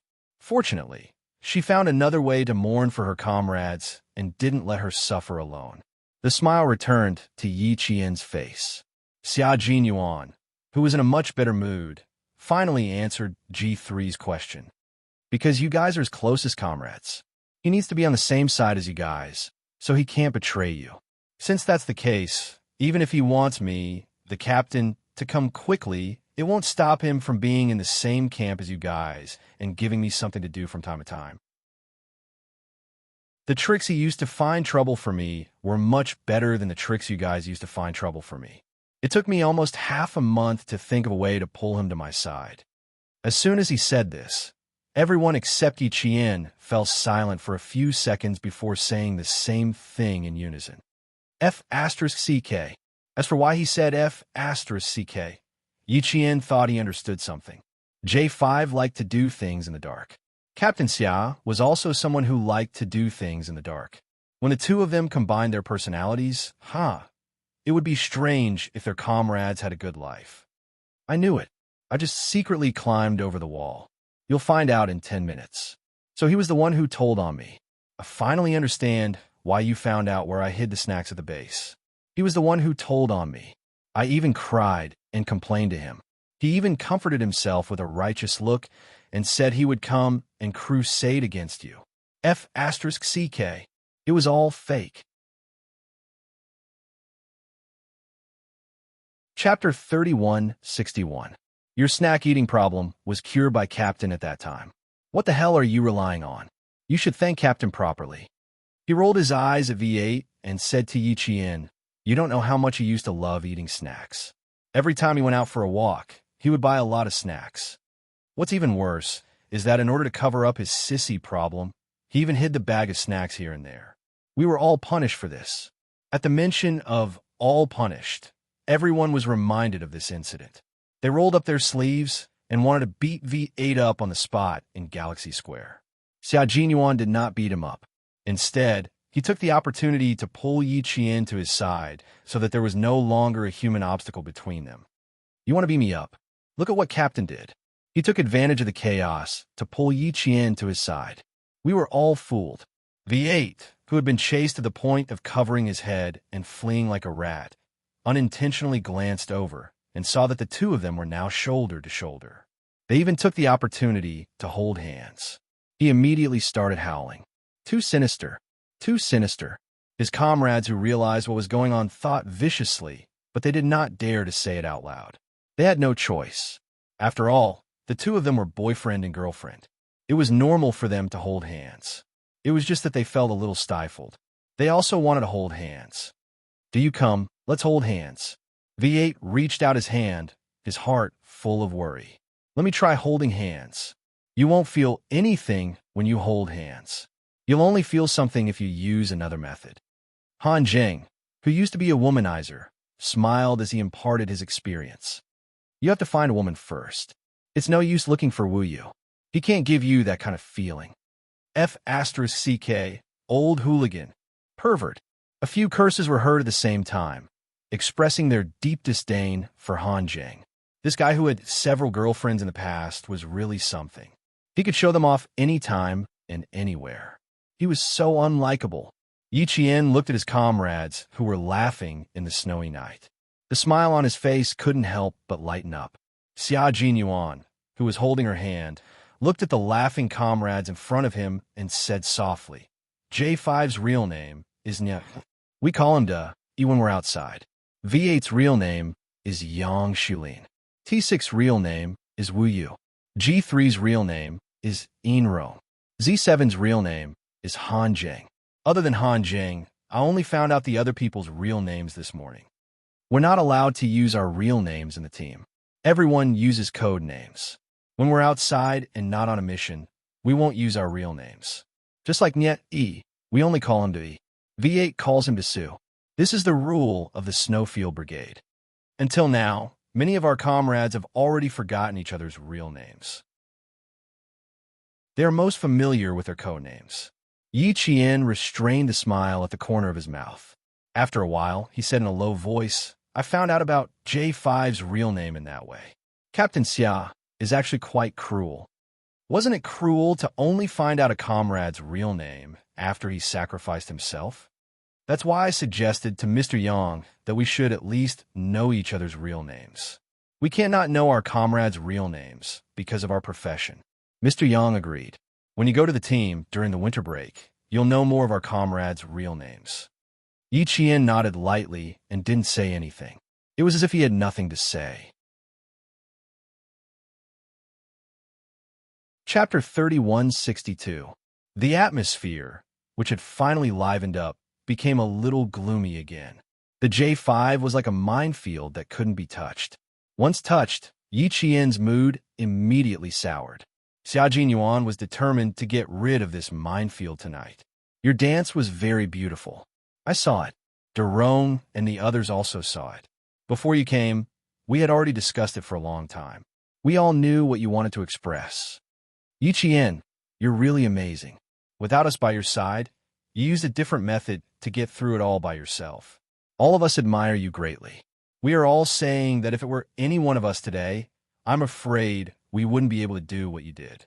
The J5 also really admires you. In his heart, you're already a qualified Special Forces soldier of the Snowfield Brigade. So when he knew he couldn't survive, he thought of you and asked me to tell you on his behalf that he had no choice but to break his promise. When Xia Jinyuan mentioned the J5, he didn't hold back at all. Just like that, he directly let Yiqian know what the J5 said before he sacrificed himself. Yiqian, who was walking slowly, seemed a little determined.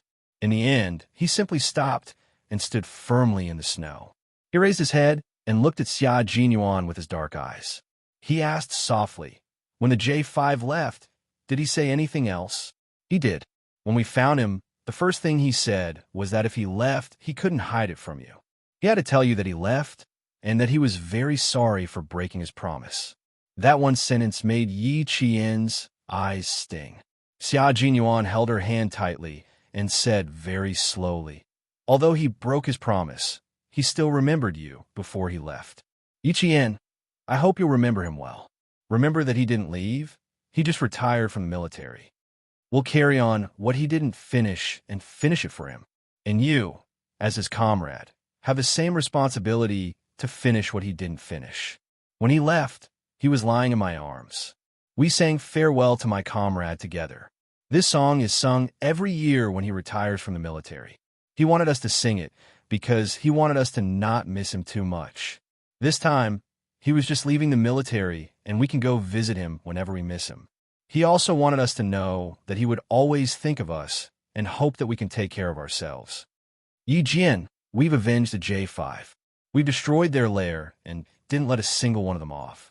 We shot everyone at the same spot. We've avenged them. Mountains and rivers, we go against the wind and the current. We won't let the people's love for us. We'll meet again. Everything the J5 wanted to say is in this song. Now that we've avenged him, it's time for you to walk out of your sorrow. Yi Qian gently wiped away the cold moisture at the corners of her eyes. Then she smiled and said, actually, I've already thought it through.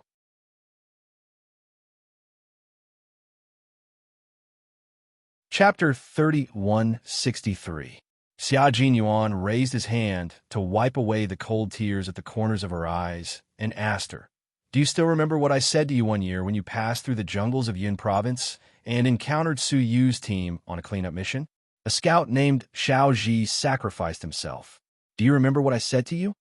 I said, Yi Qian, if one day I sacrifice myself, or you sacrifice yourself, every evil that a living person shoots with a gun in their hands will be the best sacrifice for the martyrs.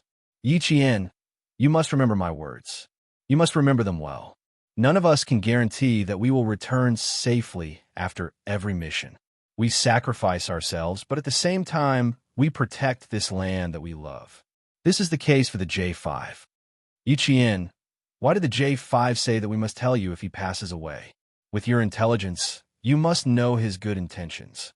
So you must walk out of this. Don't be afraid to face it just because the J5 sacrificed himself. Do you understand? His tone was very serious and did not allow Yi Qian to escape at all. Yi Qian did not run away. She just did not want to lose. Captain Xia, I did not run away. I have always been facing it. The sword dance that you saw today was the way I faced it. I have already walked out of it. Yi Qian had indeed walked out of it, especially when she heard Xia Jinyuan say that the J5 saw his comrades and said that they must tell her if he was no longer around. The sadness that had wrapped around her heart seemed to have come to an end and was being pulled away bit by bit. Thank you, J5. Thank you for letting her, a person who had been reborn, understand the preciousness of life. The preciousness of life lay in the fact that there were things that one wanted to do, people that one wanted to protect, homes that one wanted to protect, and precious friendships that one wanted to cherish. The comrades who were alive had to replace the comrades who had sacrificed themselves to complete their unfinished business. She would live well, wear the military uniform, shoulder the responsibility, and take every step with the J5's unfinished wish. Xia Jinyuan believed every word she said. When she said that she did not run away, when she said that she had always been facing it, when she said that she had walked out of it, he believed her. Because she was the little fox who bravely faced difficulties, shouldered the responsibility on her weak shoulders, and walked a broad path for herself. Snow began to fall from the sky again. Xia Jinyuan gently patted the snowflakes that had landed on her shoulder. You have always been so brave all these years. You always show us a new side of you. So many years had passed. She had walked out of all difficulties, and no matter how difficult it was in the future, she would continue to walk out of it. He lived for his comrades who had sacrificed themselves, lived for those who cherished him, and lived for himself. Captain Xia, sing farewell to my comrades for me. I want to hear it. Okay, let's go find them and sing. I don't think we have ever sung together. Yes, no. After watching your dance tonight and singing together with you, it's a different memory. In the future, we will have many different beautiful memories. When we are old, we can sit by the fireside, comfortably lie in the rocking chair, and tell our grandchildren about the memories of our youth. Yi Qian walked towards his comrades with a hopeful smile in his eyes. He said softly, "At that time, you and I will be white-haired, and we will reminisce about the past when we were young. Now that I think about it, it is beautiful." That kind of life was indeed desirable. Xia Jinyuan could not help but narrow his eyes slightly. Yes, when the time comes, we can even call our former comrades, have a few glasses of wine, and have a few dishes. Old people live a leisurely life. Chapter 3164. This was his and Yi Qian's wish, that they could all live a peaceful and smooth life. The world was vast, and snow was falling. In a large square, 5 young military officers and a young female soldier were walking slowly as they sang J5's favorite song with deep emotions. It was also the song that his comrades sang to send him off before he left. When they sang in a low voice, "The road is long, the fog is vast, the revolutionary life is often broken up. The same separation, 2 different feelings." Xia Jinyuan tightened his grip on Yi Qian's hand and said, "If one day I also sacrifice myself, Yi Qian, please remember what I said tonight and what I said to you in the beginning." Because none of them could guarantee that they would not sacrifice themselves. If that day really comes, please remember that you must hold on to your original beliefs. In the face of sacrifice, wipe away your tears and continue to move forward. In the face of blood-stained military uniforms, wash them clean and wear them again. The military's unyielding might was deeply engraved in their souls, along with their military uniforms. The words failure, cowardice, and cowardice would never appear in the dictionary. No matter how difficult the path ahead was, they would continue to walk forward without hesitation once they put on their military uniforms. The responsibility and mission on their shoulders, even if there were mountains of knives and seas of fire in front of them, they would still charge forward fearlessly. This was the courage that modern military officers must have. Yi Qian did not seem to hear what Xia Jinyuan said and continued to sing the entire song until the end. She would never forget what Captain Xia had said to her. If one day he or she were to sacrifice themselves, it would be the best sacrifice for the martyrs to use their guns and bullets to kill every evil. At that time, those words were like a bomb thrown into her heart. The impact of the explosion squeezed her soul fiercely and tore it into pieces. Then, under his cold voice and expression, the pieces of her soul that had been torn into pieces were pieced back together piece by piece, piecing together a complete Yi Jian who had been reborn from the gunfire and covered in blood. In the face of sacrifice, she could not run away, because she was a soldier. Yi Qian, after tonight, we must all forget our sorrow. We will never forget J5. We will always remember this brother of ours. In the future, as long as anyone is free, you must visit our brother's grave and tell us what happened this year, so that our sleeping brothers will know. It did not matter that no one remembered J5's name. It did not matter that no one knew what J5 had done in the past. It did not matter that no one knew why J5 sacrificed himself, because his comrades would always remember him, forever and ever. That night, Yi Qian still returned to her dorm. She could not really talk with Xia Jinyuan and her comrades all night. At midnight, Xia Jinyuan sent Yi Qian back to the female dorm room. At midnight, Xia Jinyuan. On the way back to the dorm room, they ran into the inspection soldiers that military students did not want to encounter the most. When they saw the white light shining in their direction, Yi Qian's first instinct was to hold onto Xia Jinyuan and lie down behind the bushes, afraid that the inspection soldiers would discover them. This action reminded Xia Jinyuan of when Yi Qian was in high school. When he went to look for her at school, because of the flashlight shining in their direction, she reacted quickly and pulled him behind a tree to hide. In the end, he even kissed her. The difference was that back then, because she was young and their relationship was not as stable as it was now, he only dared to kiss her once and did not dare to kiss her again. But now it was different. It was not just one kiss, but one kiss after another.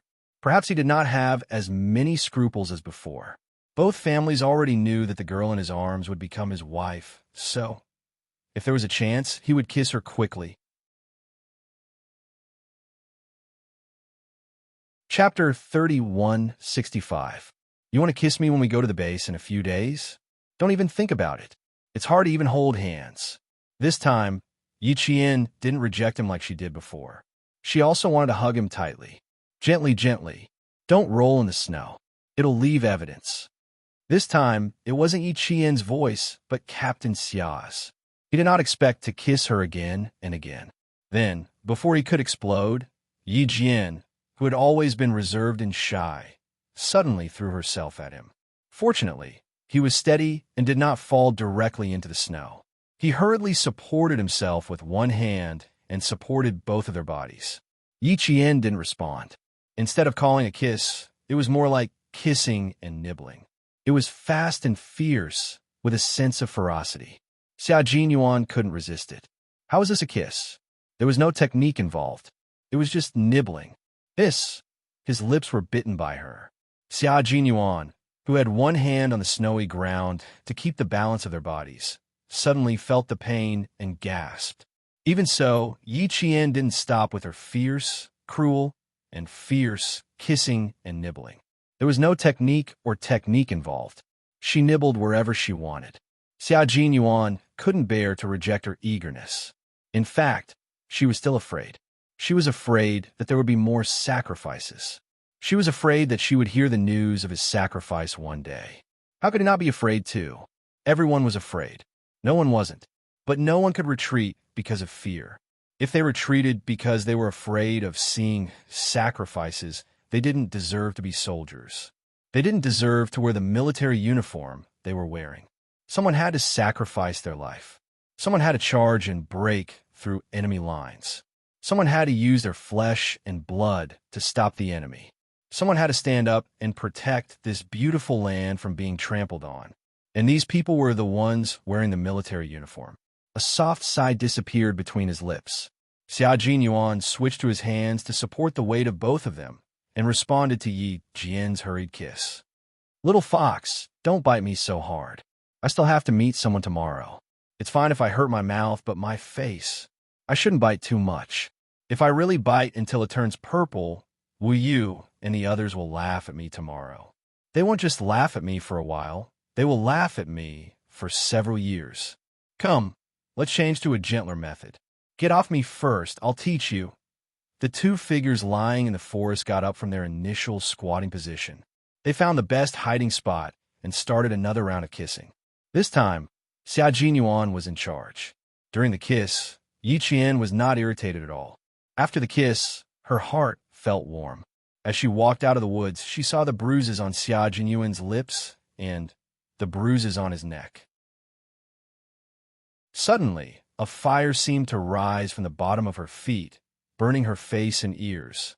He seemed to have used a little too much strength just now. Yi Qian, who knew that she had used too much force, finally regained her clarity of mind. What had she done just now? How could she have done such a savage thing? How could she be so fierce all of a sudden? The red-faced Yi Qian wished she could just hide in the snow. Xia Jinyuan saw Yi Qian's evasive gaze and realized that she had done something ridiculous.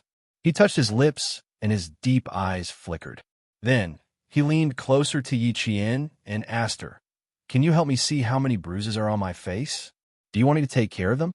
Yi Qian did not dare to look. She glanced at him from the corner of her eye and immediately lowered her eyes. She pretended to be calm and said, "They're not injured. It's just some bruises on your lips. Obviously, they'll be fine tomorrow." She felt a little guilty when she said this. Chapter 31:66. That was just a small cut. She had bitten him and made him bleed. She regretted it again. Why was she so impulsive just now? The consequence of being impulsive was that Captain Xia was bitten by her, and she was embarrassed. "You're really not hurt? Why do I feel pain on my lips, neck, chin, and the left side of my face? Can you help me take a look? Aren't you a little too harsh? How is that kissing? It's all biting. You have to practice if you're not good at it.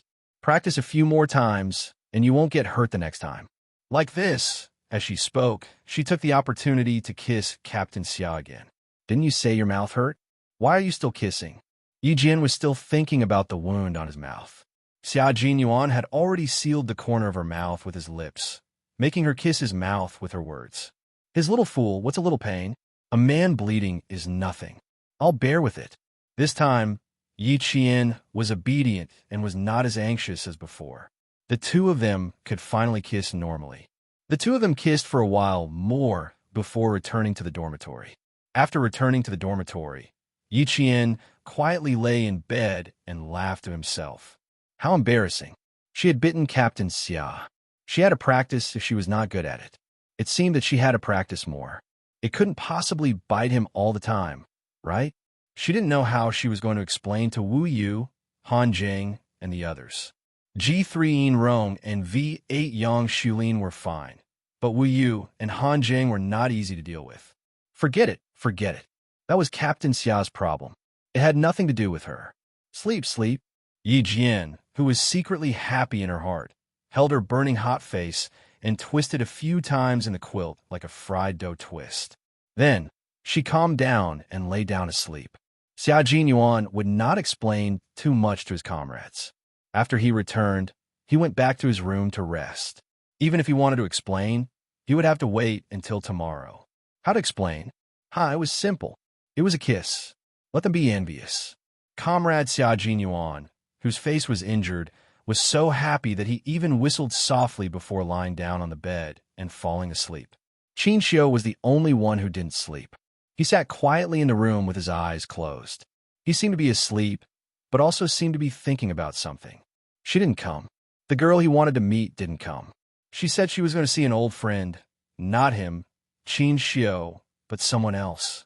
If he hadn't left the school and was still on campus, then the old friend she wanted to meet was also living on campus like him.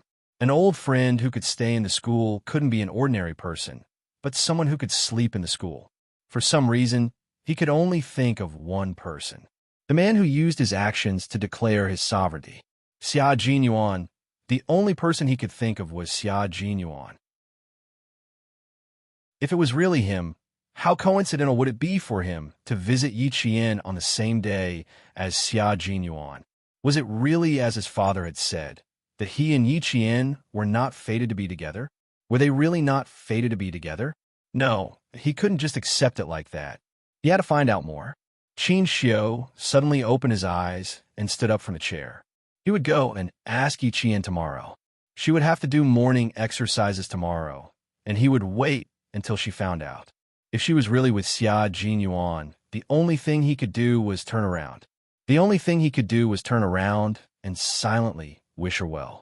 Qin Xiu, who had been feeling uneasy all this time, finally calmed down.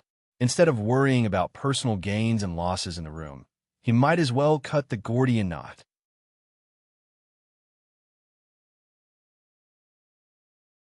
Chapter 31:67. Yi Qian didn't think about Qin Xiu at all. She also didn't think that Qin Xiu would stay at school for her. The next morning, she brought Su-won and Hee-jing to the track at 5:05 sharp. After running one lap, she suddenly saw a familiar figure in the snow. She was surprised. Chin-shio? Did he stay at school last night? He came to the track early in the morning for training, wearing a suit, a coat, and leather shoes. This didn't look like training at all. He didn't need to train. Taking a walk? Coming to the track early in the morning, braving the cold, and taking a walk in the snow? You two run first. I'll go take a look. In any case, he was an acquaintance. When she saw him, she had to go over and say hello. Yi Jianjin let Su-won and Hee-jing run first while she ran towards Chin-shio. Chin-shio came out purely to try his luck. He wanted to see if he could meet Yi Jian, who was doing exercises on the sports field. Before he reached the sports field, he saw 3 figures running around the sports field in the snow-white world. The moment he saw them, he quickened his pace and walked towards them. When he got closer, he saw that one of the 3 figures was the girl he missed. In the cold wind, he heard flowers blooming in his heart. If there was no fate between them, could this not be considered fate as well? He didn't disturb them. He just stood by and watched quietly. Just watching like this made him feel very happy. Seeing Yi Qian walk directly towards him, Chin-shio's handsome face had a warm smile that could melt the winter snow. She saw him. Yi Jian took big strides because she felt that Chin-shio's clothes were a little too thin. He was only wearing a woolen coat on the outside and a suit shirt with a woolen sweater on the inside. It was a few degrees below 0 in the morning, and she felt that he was very cold just by looking at him. Su-won also saw Chin-shio. Seeing this, even her running speed slowed down. She said with interest to Hee-jing, who didn't know the situation, "Jingzi, do you see him? The man in front is the special guest who came to our party last night, the young diplomat. He knows little Jane Eyre. Last night, when we went up on stage to thank him, this Chin agreed with the other students. When he shook hands with them, he said the exact same thing. When it was little Jane Eyre's turn, I saw him say a lot to little Jane Eyre with my own eyes, but the music on stage was too loud, and the host kept talking, so I couldn't hear a single word clearly. At the time, my intuition told me that the diplomat treated Jane Eyre differently because the way he looked at Jane Eyre was bright and gentle. Jingzi, shall we make a bet? I bet this diplomat is here to look for our little Jane Eyre." Hee-jing only knew that apart from the leaders sent by the military, there were also diplomats sent by the Ministry of Foreign Affairs. It was said that they were students who had graduated from the upper realm. A few of their senior brothers had gone to work in the Ministry of Foreign Affairs. This year, they might choose a few more senior brothers to go over before the Ministry of Foreign Affairs could send someone to select the students. The news was reliable. Unreliable news wouldn't be spread around the school. Hearing this, she, who had never met Chin-shio, laughed and said, "You're thinking too much. Who doesn't know that we can't date for fear of affecting our studies and training? The diplomat must know this too. Why would he come here to look for little Jane Eyre? Don't talk nonsense. Did you hear that? Gossip is a fearful thing. If it gets out, it'll change the story and become little Jane Eyre dating a diplomat. It'll harm little Jane Eyre." Hee-jing reminded him seriously with the last sentence. Chapter 3168. Su-won smiled and said, "I know. That's why I didn't tell you when I came back last night. That's why I mentioned it to you when I saw him coming over. To be honest, that diplomat is really handsome, especially his nose. It's straight and handsome. I really wanted to touch it when I saw it. I also saw that his eyelashes are really long, at least half as long as mine. They're so long and thick. It's really enviable.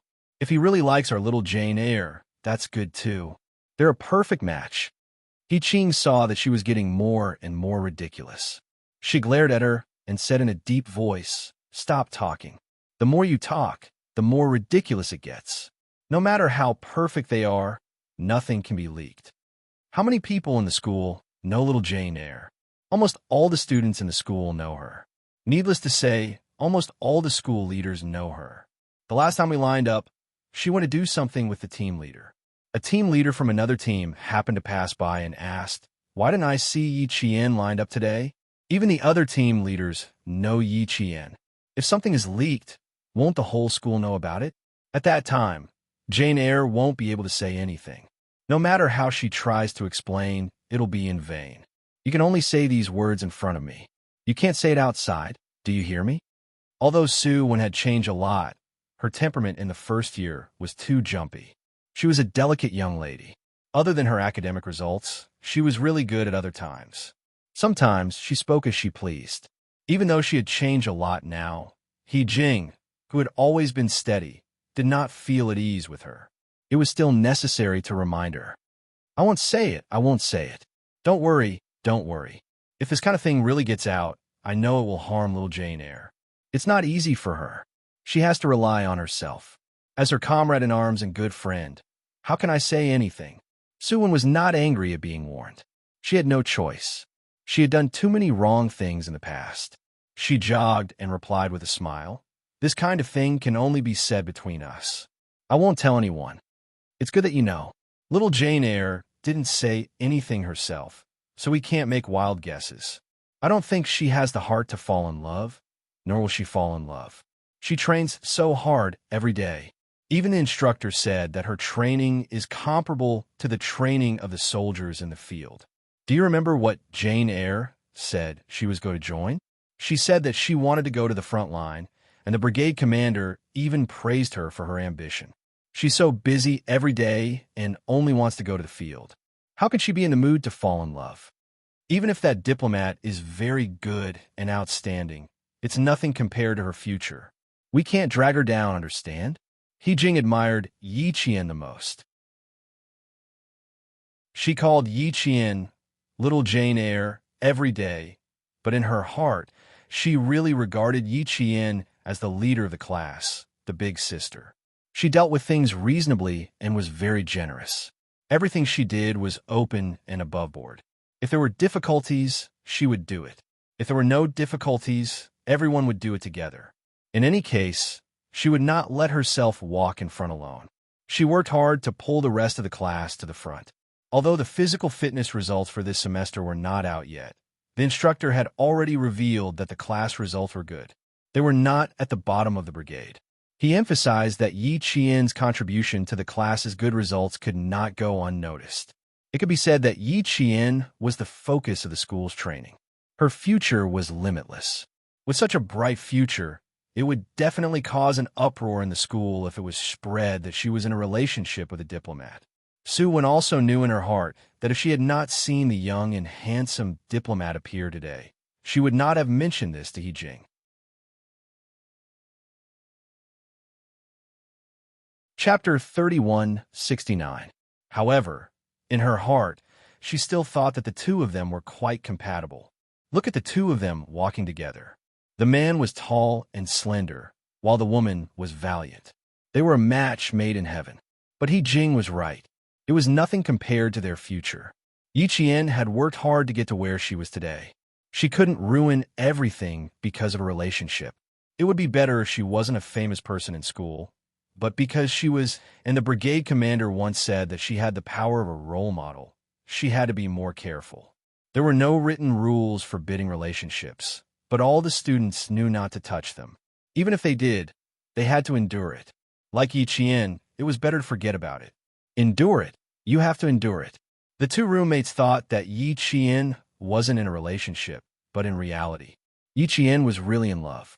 It was just that she was in a very secretive relationship. Because she had a goal in her heart, Yi Qian had been working hard for this goal. Therefore, this relationship didn't affect her studies. Instead, it made Yi Qian work even harder. They had been classmates for a year and a half, and they had been roommates for a year and a half. Yi Qian had never mentioned Xia Jinyuan. No one in school knew that she actually had a boyfriend. Even the students she spent time with didn't know, so naturally, Qin Xiu wouldn't know. Qin Xiu, who had caught her early, didn't hide his love this time. His warm gaze fell on Yi Qian from time to time, full of passion. It wasn't his first time at the University of Science and Technology of China. Although he had been here several times, it was his first time admiring the campus so seriously. Because of the people around him, the campus scenery that he had never paid much attention to was now the most beautiful scenery. Yi Qian didn't take the initiative to speak. She had no choice. She didn't dare to speak. When she saw Qin Xiu just now, she smiled and asked, "You stayed over at school last night too?" In the end, he smiled and replied, "Yeah, I was staying at a hotel. But since you were here, I decided to stay too." These words did not sound right. Although she was slow when it came to relationships, Qin Xiu's behavior this time was too obvious. If she thought she was overthinking things in Estonia, she was sure that she really didn't overthink things last time. The young diplomat beside her really took a fancy to her. Yi Qian was at a loss for what to do. She had to think of a way to reject him. This kind of thing had to be rejected.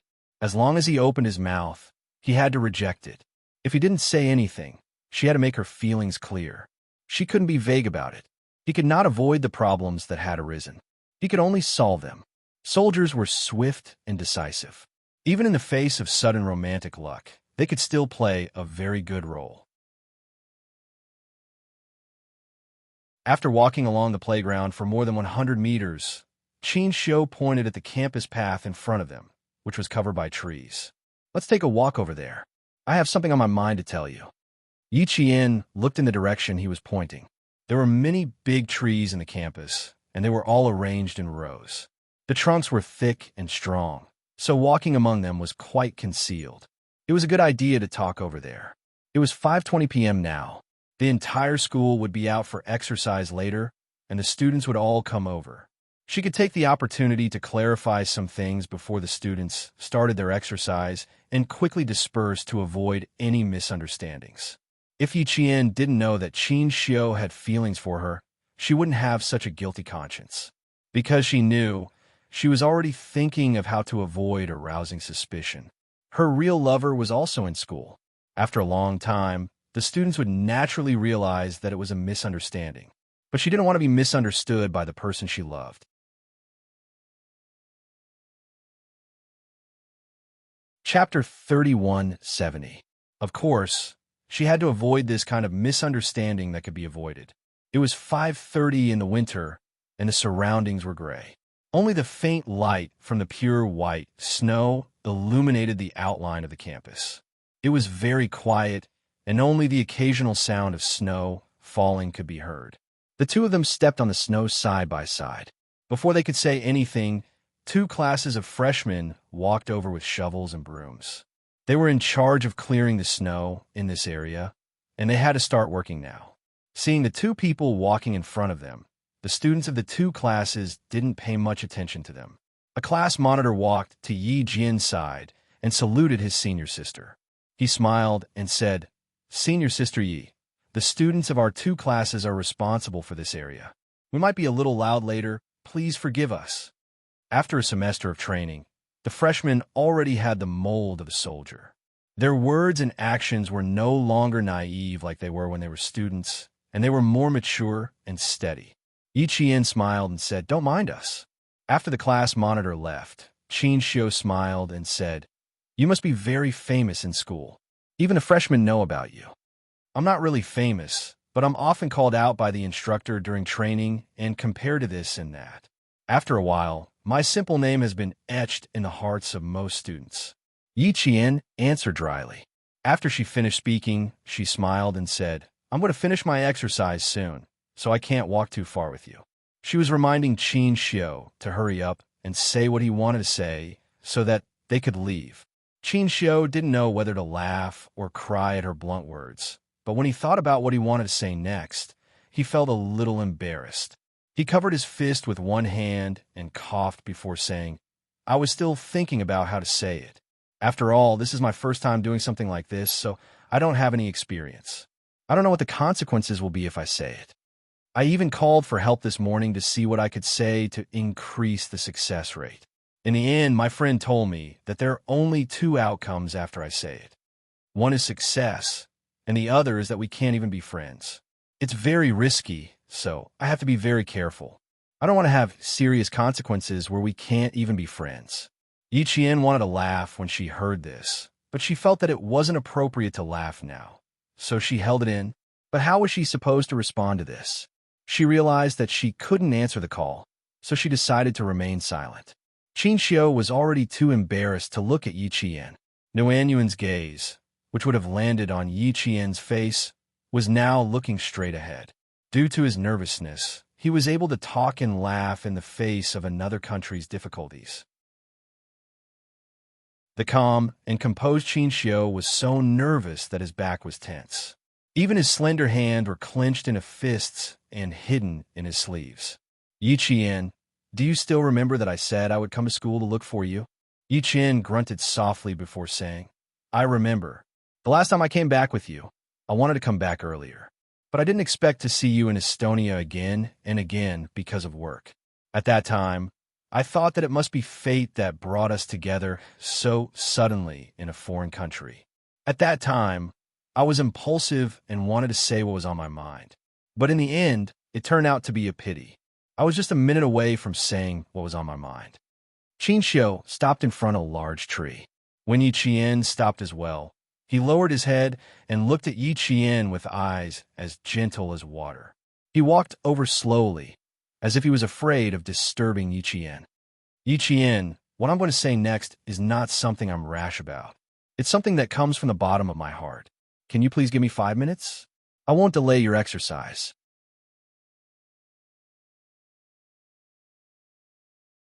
Chapter 3171. He spoke too carefully, as if he was treating Yi Qian like a porcelain doll, afraid that it would break if he wasn't careful.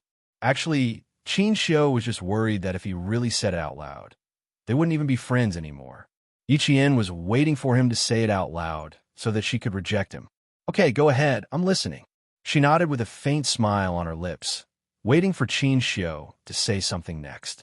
Her smile made Qin Xiu heave a sigh of relief in his heart. It also gave him the courage to continue speaking. I've only met you a few times, but I don't know why, but every time I see you, the longing in my heart deepens. I just want to say something to you, but I'm always afraid of disturbing you. That time on the snowy mountain, there was an avalanche. At that time, I really thought that I would be buried in the snow. But you came, carrying a beam of light from the top of the avalanche. You appeared before me without warning, and you gave me hope of survival. Yi Qian, we've known each other for many years. Although we haven't spent much time together, and even when we do meet, we come and go in a hurry. We've never been close friends. But I don't know why, as if everything is predestined, every time I see you, my heart palpitates. It's as if I've found the best direction for myself. Speaking of which, with your intelligence, you must know what I want to say, right? Speaking of which, how could Yi Qian not know what he wanted to say? Qin Xiu, I know what you want to say this. Can you wait for me to finish speaking? It wasn't easy for me to gather all my courage, and I've been waiting for today to confess my feelings to you. Can you let me finish speaking? Yi Qian only opened her mouth to say half a sentence before Qin Xiu hurriedly cut her off. From her face, he could not see a trace of joy, nor did he see any shyness. It was as if she was waiting for him to make himself clear so that she could seriously reject him. It was too calm, which made his heart feel a little cold. Yi Qian raised his eyes slightly to look at Qin Xiu. The young diplomat in front of him was, as Su had said, very pleasing to the eye. He was handsome, elegant, and elegant. His every move was extremely elegant. This was a man who was the complete opposite of Captain Xia, but they were both very outstanding. They were so outstanding that they were like the stars in the sky, seemingly out of reach. Then, she had already plucked her favorite star from the unreachable sky and held it in her arms, placing it in her heart. Therefore, no matter how outstanding and dazzling the man in front of her was, he was not hers. Qin Xiu, you don't want me to say anything because you already know what I want to say. No matter how much you say, the result will be the same. It won't change anything. Yi Qian sighed softly, looked into his eyes, and gave his answer. It's not the same. I haven't finished speaking. Even if the answer is the same, it's still different in my heart. Qin Xiu's heart went from slightly cold to penetrating like snow and ice, but his eyes were still warm. He smiled calmly and said, Yi Qian, I like you far more than you think, and I like my own heart. After knowing my own thoughts, I only have one goal. I want you to be my girlfriend, and in the future, I want you to be my wife. I know it's not suitable for you to fall in love right now. I just want to know if one day you need to find a boyfriend, can you think of me first? Look at my qualifications. I shouldn't be too bad, and I don't have any bad habits. I look elegant on the outside, but I'm actually quite boring. I don't know how to pursue you, and I don't know how to coax you, but I will do my best to make you worry-free for the rest of your life. Yi Qian, can you give me a chance to take care of you?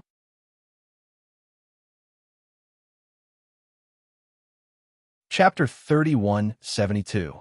He promised her a worry-free life. When the same words came out of another man's mouth, Yi Qian realized that he didn't feel any ripples. Because no matter how handsome, outstanding, and dazzling the man in front of him was, he didn't belong to her. She didn't want much. Having Captain Xia was enough. With Captain Xia, she had already promised to be worry-free in this life. I'm sorry, Qin Xiu, but the man who promised me a worry-free life has already appeared. After he finished speaking, Yi Qian was able to face it calmly and knew how to answer. I don't need to think about finding a boyfriend anymore, because the one who promised me a worry-free life has already appeared. And I already have him, so I don't need to think about anyone else. So, Qin Xiu, my answer is still the same. I already have a lover that I love very, very deeply. The final answer didn't change, and it was even a little cruel, because Yi Qian completely cut off Qin Xiu's thoughts and told him that she didn't need to find a boyfriend who would promise her a worry-free life now and in the future. It was a cruel answer, but it was also the best answer. Cutting the Gordian knot was the way to go. There is only room for the two of them in the world of love. If the flowers and plants outside really grew in, they had to be cut down immediately. They couldn't let them grow and grow. This was Yi Qian's answer to Qin Xiu. The sound of a freshman shoveling snow in front of them broke the temporary silence. Qin Xiu's slightly pursed lips finally curved into a faint smile.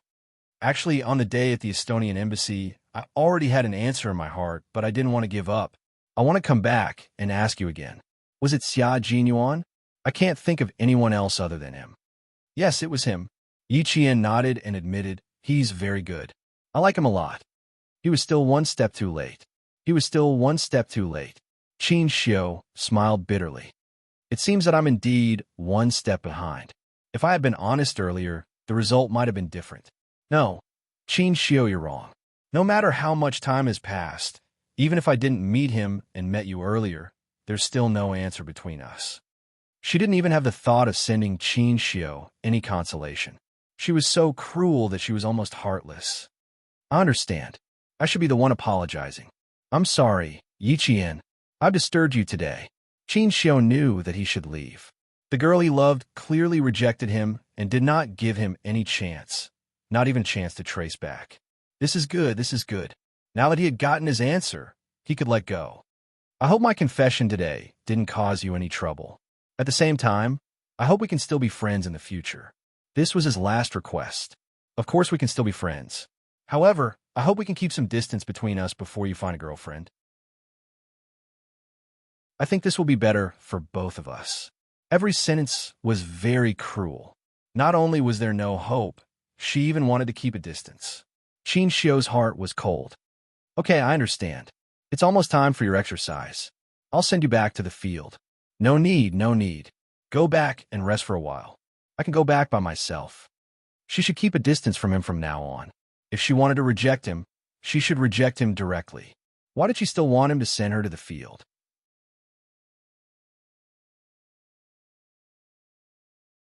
Chapter 31:73.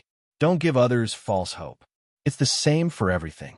If you give them hope at the beginning, only to realize that it's just a lie, the person who's been holding on to hope will only feel more and more hopeless.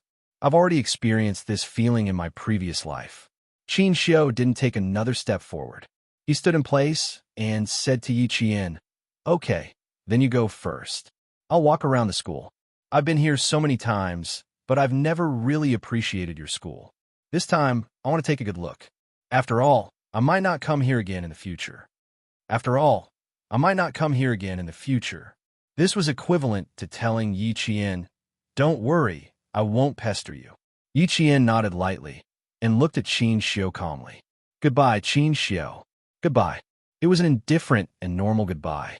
No one could tell that the two had just confessed and rejected each other. It was quiet and easygoing as usual. Yi Qian turned and walked toward Xiaoyang, while Qin Xiu stood in place and watched her walk away. He didn't take another step. He stopped chasing after her and didn't take another step forward. She already had a man she loved deeply and promised him a worry-free life. She didn't give a person like him, who came late, a chance. She didn't even give him a chance. She rejected him so straightforwardly. Just like her personality, she was magnanimous and natural. When Yi Qian's figure disappeared from sight, Qin Xiu turned and walked in another direction. They were two people who had never interacted before. One walked in this direction, the other walked in that direction. The opposite directions doomed the two of them. Yi Qian walked easily, while Qin Xiu's footsteps were a bit heavy, because the moment he turned around, he suddenly felt a sharp pain in his heart. It was as if something was suddenly pulled out from the depths of his heart. The pain came suddenly, as if someone had gouged out a piece of his heart. After turning around, it turned out that it still hurt. Passing by the students who were lined up to go to the playground, the young diplomat Qin Xiu was still calm. There was a smile on his face, but there was an unapproachable coldness. Ambassador Qin Dingkong had been waiting for a long time. After Qin Xiu left the room, he had been waiting for his son to come back. He had even packed his luggage and was waiting for his son to come back. Qin Xiu, who was sitting in the car, appeared. He signaled the driver to drive over to greet them. Just by looking at his appearance, one could tell that he had failed. Even from far away, one could tell that there was no smile on his face. Xiao Yi was indeed a good child, but her ideas were extremely upright. Without Qin Xiu in her heart, there really wouldn't be any follow-up. That child, she really disdained to do such a thing to climb up the social ladder. Therefore, Qin Xiu's shadow did not exist in her heart at all. There was no possibility of Qin Xiu and her being together. Qin Xiu said that he wanted to take a good look at the school, but he didn't have the time to visit. He was just forcing himself to find an excuse that looked as casual as before. The black car stopped. Ambassador Qin Dingkong, who was sitting in the car, rolled down the window and said to Qin Xiu, who was walking a little heavily, "Qin Xiu, get in the car." Qin Xiu suddenly stopped, as if he was shocked. "Dad, get in the car. If you delay any longer, the plane will be delayed and the following work will be delayed." Qin Xiu's fingers were clenched so tightly that they were a little pale. He put his hand on the handle of the car door and opened the door a little. He raised his head and looked forward again. The bugle sounded, and the students' orderly commands came from not far away. There, the girl he liked was sprinkling her youth. "Goodbye, Yi Qian."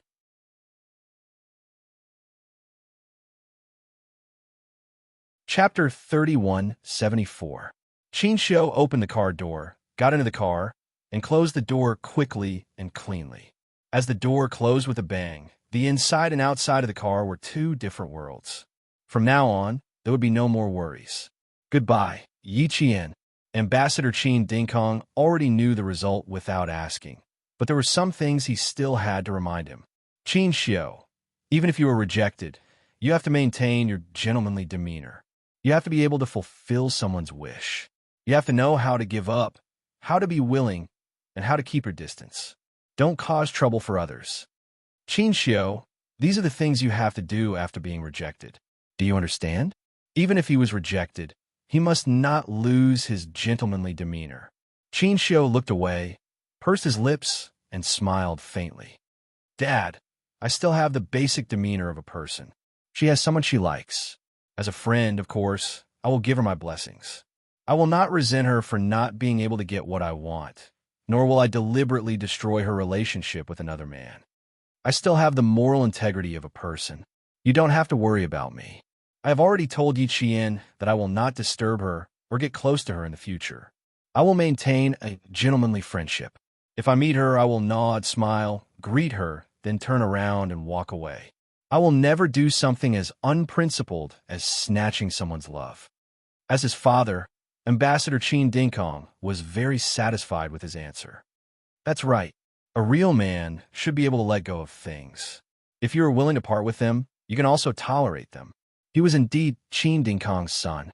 Even if he was rejected, he did not lose his gentlemanly demeanor. In the face of his father's praise, Qin Xiu only slightly curved the corners of his mouth. Only his clenched fists showed how depressed he was after being rejected. It was his first time confessing, so he mustered up his courage. He was afraid that he would stutter when he said it, so he smoothed out his heart before saying it in one breath.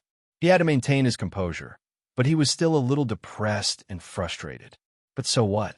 It was not like Yi Qian had to accept his confession. There was no such logic in the world. It was normal for Yi Qian to reject his confession.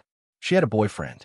His bottom line would never allow him to ruin her relationship with her boyfriend to achieve his own goals. Furthermore, given the relationship between Yi Qian and Xia Jinyuan, it was not something he could ruin. Therefore, as a person, he had to be tactful and maintain his gentlemanly demeanor.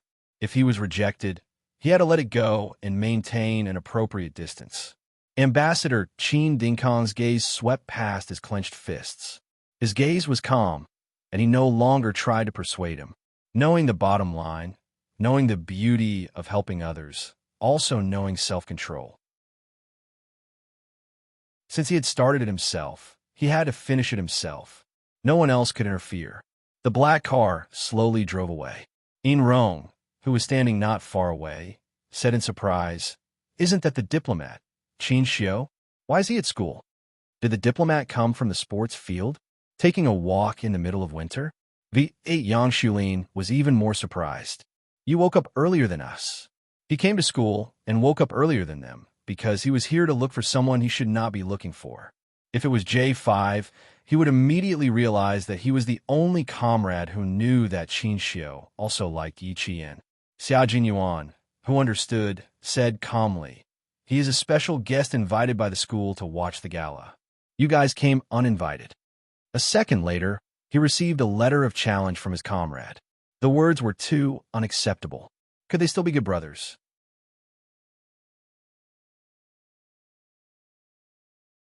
Chapter 3175. Let's go. Let's do 100 push-ups, 100 sit-ups, 100 pull-ups, 100 squats, 100 arm bends, and 100 parallel bars. Let's do it together. We're so energetic this early in the morning. Count me in. I need to stretch my muscles and bones after waking up so early in the morning. I want to take a stroll in the snow early in the morning, but since Captain Xia said so, and you guys said so too, wouldn't it be bad if I didn't join in? The T6 combatant looked at the two of them who were rubbing their palms together and sighed softly. "I want to go somewhere today to talk to the girl I like, but I don't have the courage. Can you send a representative to accompany me there?" The comrades who were rubbing their palms together for a challenge were a little stunned. Then, they all stared at T6 combatant Wu Yu with blazing eyes. "Good job. He actually had such an arrangement. How impressive. Come. First, we have to know what the girl you like looks like, where she is, and what she does for a living. Goes to school? Works? Or has she just started learning how to talk?" Han Zheng was the first to speak with a smile. His last sentence seemed to be directed at Comrade Xia Jinyuan. Wu Yu was preoccupied and did not realize that the last sentence was actually directed at Comrade Xia Jinyuan. When he heard that, he glared at Han Zheng. "Am I worse than a beast?" Xia Jinyuan glanced at him and reminded him, "Watch your words. Thank you." Wu Yu had a face full of question marks, but he did not say anything. V8 asked him, "Where's the girl you like? Tell us about her." The girl he liked was really impressive. Wu Yu said with a smile, "She's a student, a college student, a sophomore, pretty, tall, and from the foreign languages department. She's determined to be a simultaneous translator. I've liked her for almost 2 years now, but I haven't confessed to her yet. I'm a little afraid and timid." Wu Yu, who had never told his comrades that he liked a girl, finally said it out loud this time because he did not want to leave himself with too many regrets. He wanted to finish all the things that he had yet to accomplish while he was still alive. When he listed out in Jessen's characteristics, his comrades all gasped. Even Han Zheng, who had once been in the 100 Flowers League, was shocked. "Damn! University student, foreign languages department, translator, top student. Go, you have to go. I'll go with you." V8 Yang Shulin was the first to pat his chest. He would not hesitate to go through fire and water for his brother. In Rong, on the other hand, didn't need it. He and his girlfriend were already at the stage where they were talking about marriage. Their parents had already started preparing for their wedding. He then said to Wu Yu, "Do you bring Delin along and see if we can solve his single problem together. As for Dajing, you don't have to care about him. He will only ruin things if he goes." This guy was too good at coaxing girls. What if he coaxed the girl that his comrade had a crush on away without him noticing? Han Jing was very innocent. Why? He was single now, okay? We still have to wait here for 4 days. How about this? I'll go there this afternoon and come back tomorrow afternoon at the earliest, or the day after tomorrow at the latest. We no longer hesitated and decided to leave today. However, before leaving, he still wanted to talk to Yi Qian to see if she had any good suggestions. After all, Yi Qian and Yi Qian have been friends for many years. Wu Yu's decision received the support of all his comrades. Xia Jinyuan was also very supportive. They were not young anymore and could solve their lifelong problems. If they could solve it on their own, they should solve it on their own. There was no need to rely on friendship.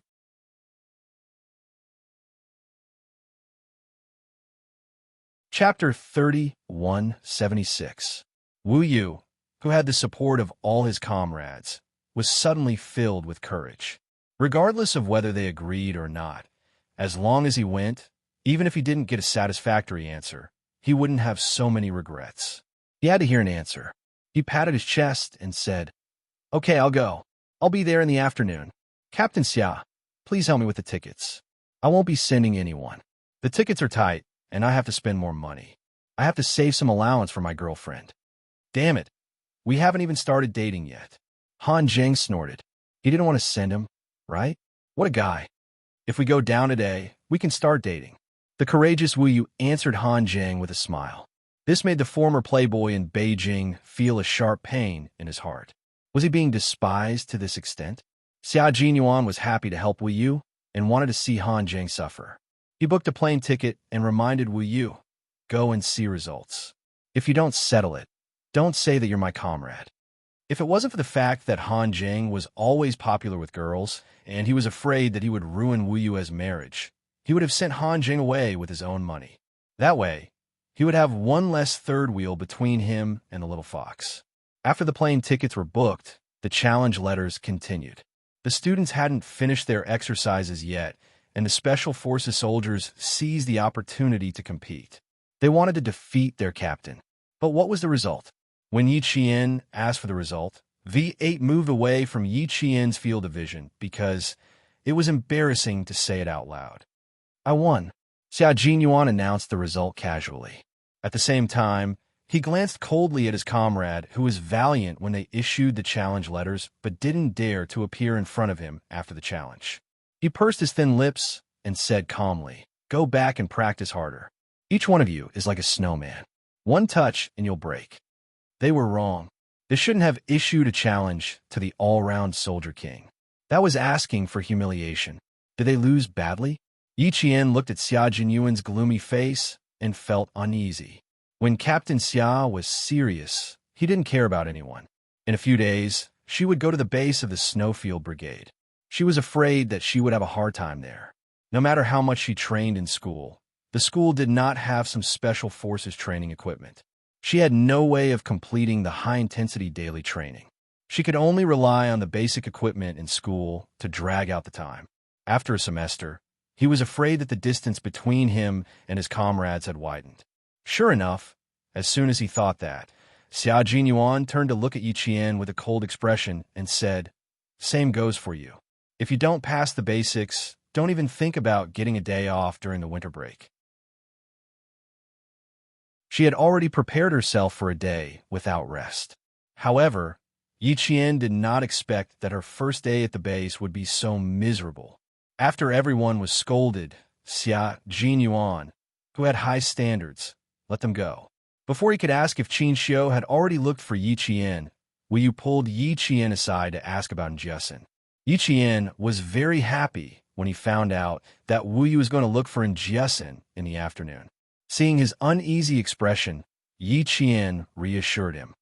"Don't worry. This time, I promise you will get what you want." This reassurance worked quickly. When Wu Yu heard this, His gloomy face suddenly brightened up, and he was overjoyed. Really?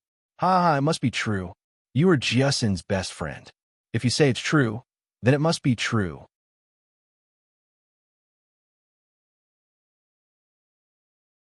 Chapter 3177. T6 combatant Wu Yu was so happy that he couldn't stop smiling. I'm relieved now. I don't have to worry about being rejected by her. The two of you already have some feelings for each other. Originally, Jiasen didn't make up her mind so quickly, but that terrifying love letter of yours scared her out of her wits. So, although you'll get a satisfactory result when you go over this time, be prepared to get beaten up by Jiasen before you reap the rewards. So it was that love letter he wrote in one go that had helped him a lot. Wu Yu chuckled. It's fine. I'm thick-skinned and can take a beating. As long as she's happy, it's up to her. So what if she beat him up once? He would even be willing to beat her up 10 times. The strange love letter eventually became the wedge that pierced through the veil between the two of them, allowing Wu Yu to get what he wanted. Yi Qian saw that he was so happy that his smile reached his ears. Seeing the eagerness in his eyes, he thought of how Jiasen came crying to him on New Year's Day after receiving the love letter. He felt that Wu Yu might really get beaten up. No, with Jiasen's personality, it would definitely not be just once. It would probably be several times. Moreover, she would beat him up whenever she felt like it without any warning. Wu Yu no longer cared about anything else. He just wanted to get over there as soon as possible. Then I won't be able to accompany you for the next few days. I'll go over to see Jiasen first. When the matter between the two of us is settled, I'll come back to gather with you guys and return to the base together. After saying that, he turned around and left. Yi Qian asked him, Where are you going to find Jiasen? School? Where else could he go if not school? Wu Yu, who had already taken a step forward, turned around again. Yeah, I'll go to school to look for her. Fortunately, she had asked. Otherwise, she would have gone to the calibration class for nothing. You definitely won't be able to find her if you go to her school now. It's already the holidays, so you should go to her house. You've been to Fuju in town before. You can go to her house and look for her directly. Normal high schools had their holidays earlier than the military academies. They had already been on holiday for a week, so it would be strange if you could find her at Jiasen's school now. Only then did Wu Yu react.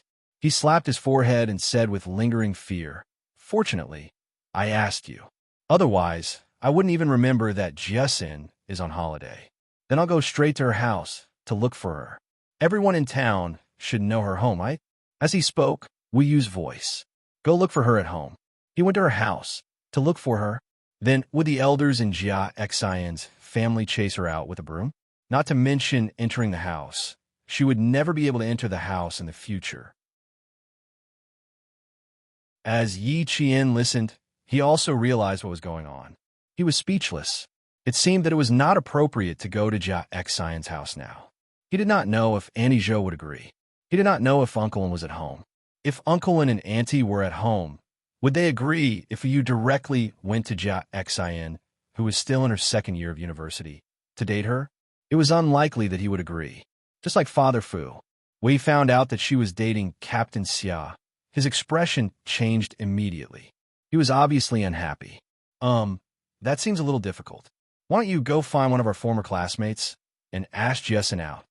As soon as he finished speaking, Yi Qian immediately changed his mind. No, you're already at her house. It's unbecoming of a man to sneak around. It's better to go directly. How about this? I'll give Jia Xian a call now and ask her where she is now. Fuju in town is where Auntie Zhou works, but she also has a house in the provincial capital. I don't know if she's in Fuju in town or the provincial capital now. I'll ask for you first. This was the best solution at the moment.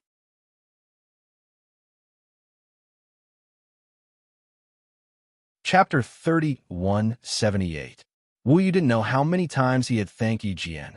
For the sake of her comrade and good friend, Yi Qian was worried sick.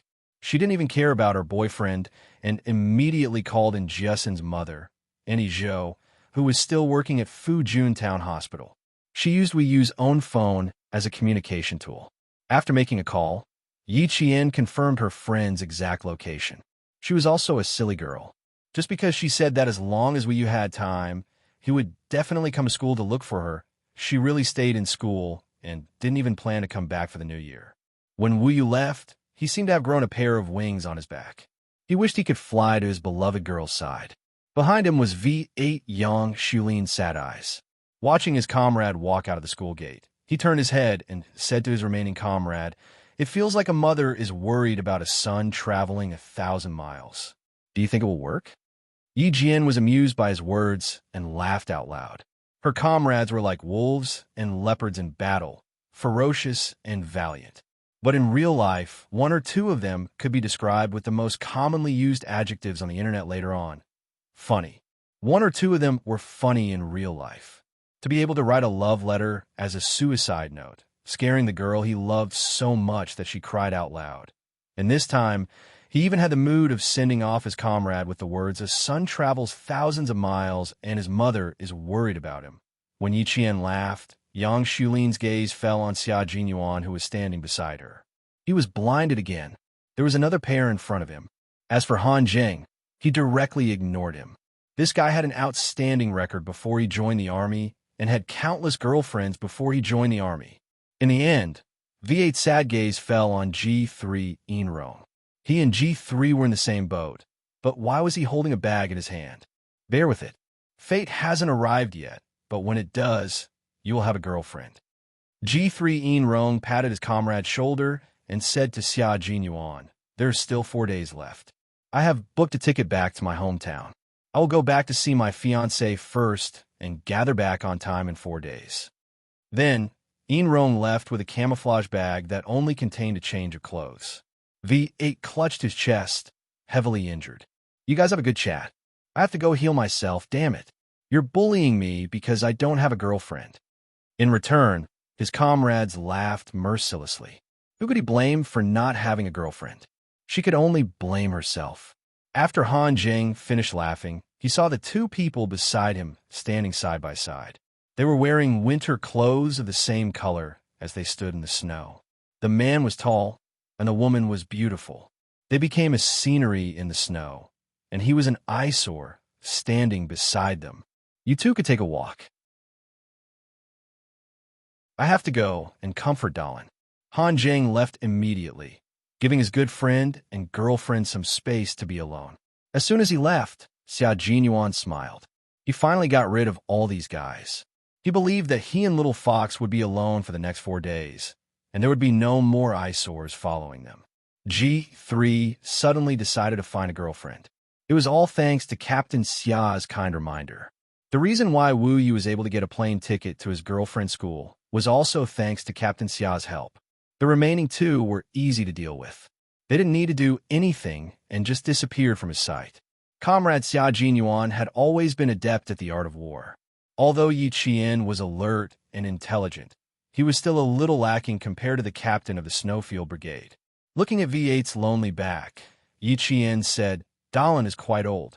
It's time for him to find a girlfriend."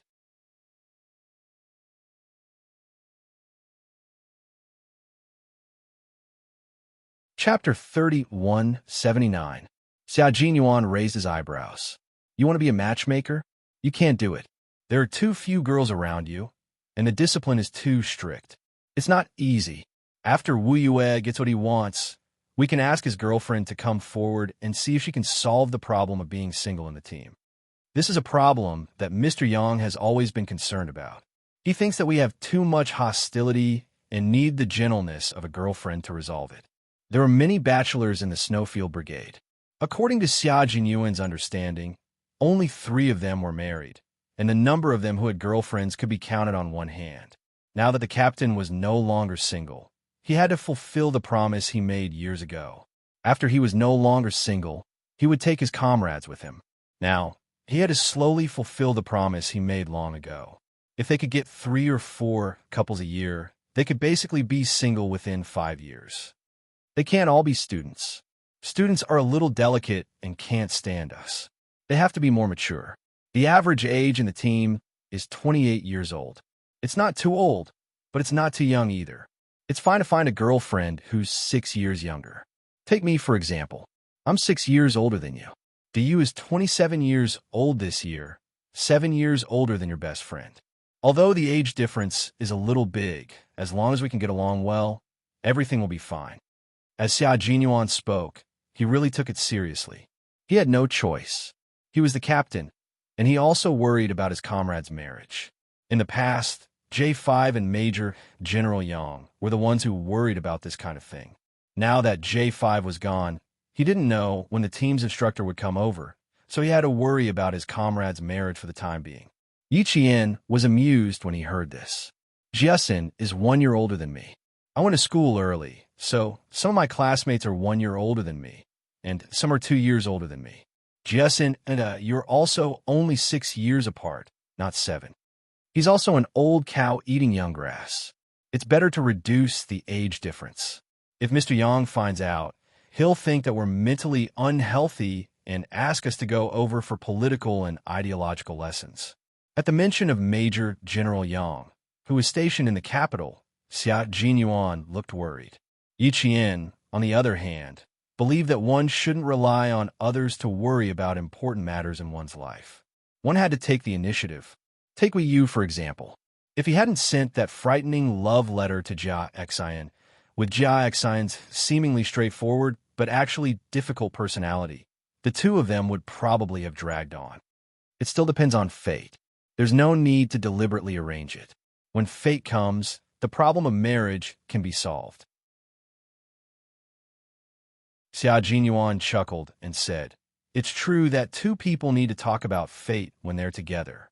However, you see, we're always outside all year round and there aren't many girls around us. We can't tell our families what we do, and we don't dare to casually accept the girls introduced by our families, for fear that they'll ruin our lives. So we keep delaying it. Little fox, not everyone is as lucky as you and me, as well as Daiyue and Jiasin. There are many things that you can't get, or you can't get but you don't dare to have. Take J5, for example. He obviously liked the girl who liked him, but in the end, he sacrificed himself, and the two of them didn't end up together. It was because he was worried that after the two of them got together, he would leave his lover alive in pain. Yi Qian disagreed. In the end, you guys are too timid. You guys like to make your own decisions sometimes and think that you're doing it for our own good. You don't even ask if we like it or if we're willing. That's wrong. If all of you do that, I wouldn't find it strange even if the entire team was single."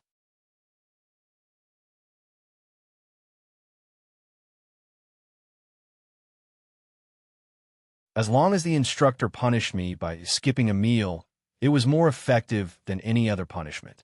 Later, when the instructor, the platoon leader, and the regiment commander all found out about it, they used this trick against me. At the Milky Way Plaza, during my 4 years of military school, I could probably run 1 lap around the earth. Also, at the stairs of the library, I was a little unorganized when reading books. I was caught countless times by the leaders. Every time I was caught, I was sent to the fire escape stairs to do frog jumps. Everywhere they went, Xia Jinyuan could tell Yi Qian how he had been punished in that place. Every time he was punished, he would continue to do what he did and never change.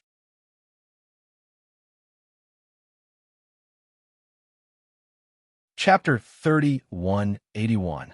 She now suspected that the reason why he was able to become an all-round soldier king was because he had been punished too much when he was in the military academy. The all-round soldier king's physical fitness had been punished. Xia Jinyuan thought so too.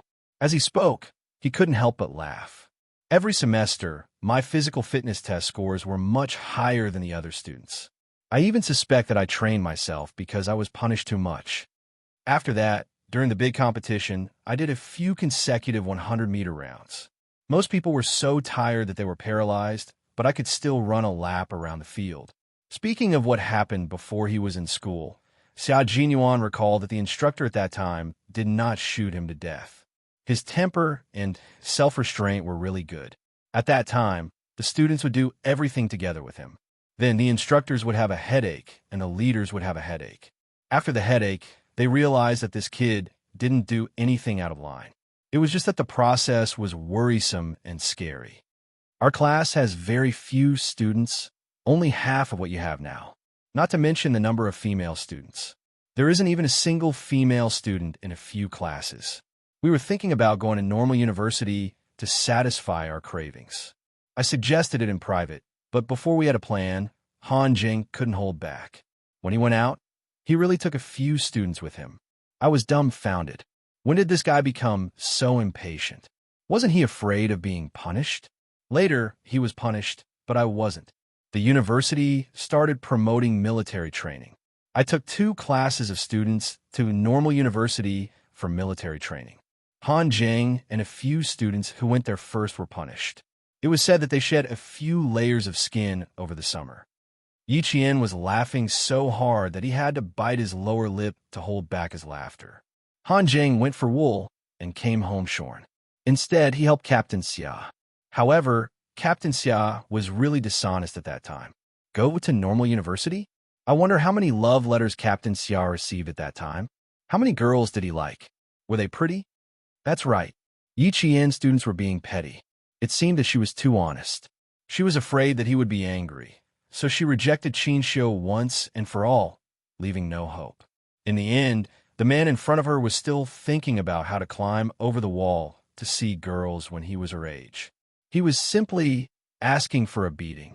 Xia Jinyuan immediately answered seriously, "No, there wasn't a single pretty one. I wanted to come back after a week of military training, but I never went out again. As for love letters, there's no such thing. I haven't received a single one." In fact, there were love letters every day, but he had never received one. Once they were discovered to have violated the rules of the military training, the consequences would be dire. He just wanted to take the students to have a look. He didn't dare to cross the minefield. Yi Qian hummed softly and coolly, indicating that he did not believe her. For the next half an hour, Lieutenant Colonel Xia Jinyuan spent his time reflecting on himself and coaxing his girlfriend. He learned his lesson and never mentioned anything about girls again. Whenever he did, his little fox would kick up a fuss. During his time in school, Xia Jinyuan was a student who caused headaches for the school leaders, but he was not bad. He was not bad at all. He would not do anything that violated the rules. He would not even touch the border. However, even if you said that he was good, he really couldn't say what was good about him. He always liked to do things that caused headaches for the instructors and instructors. However, he always had reason and evidence, so the instructors could not punish him for violating the rules. In the end, they were so angry that they found a random reason to punish him.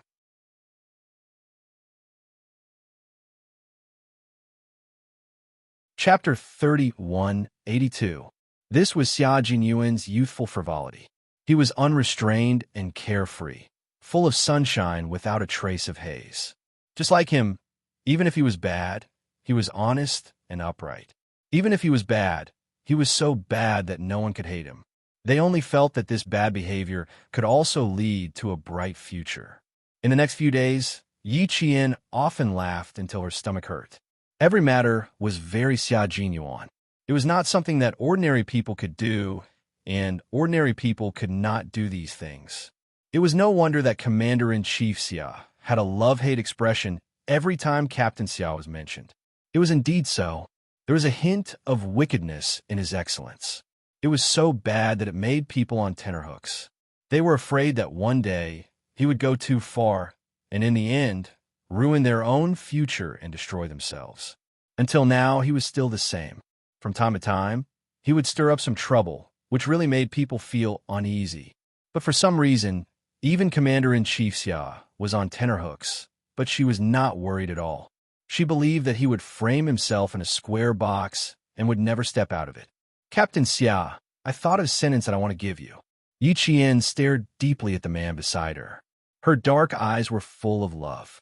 "I hope that after half of your life, you will return as a young man."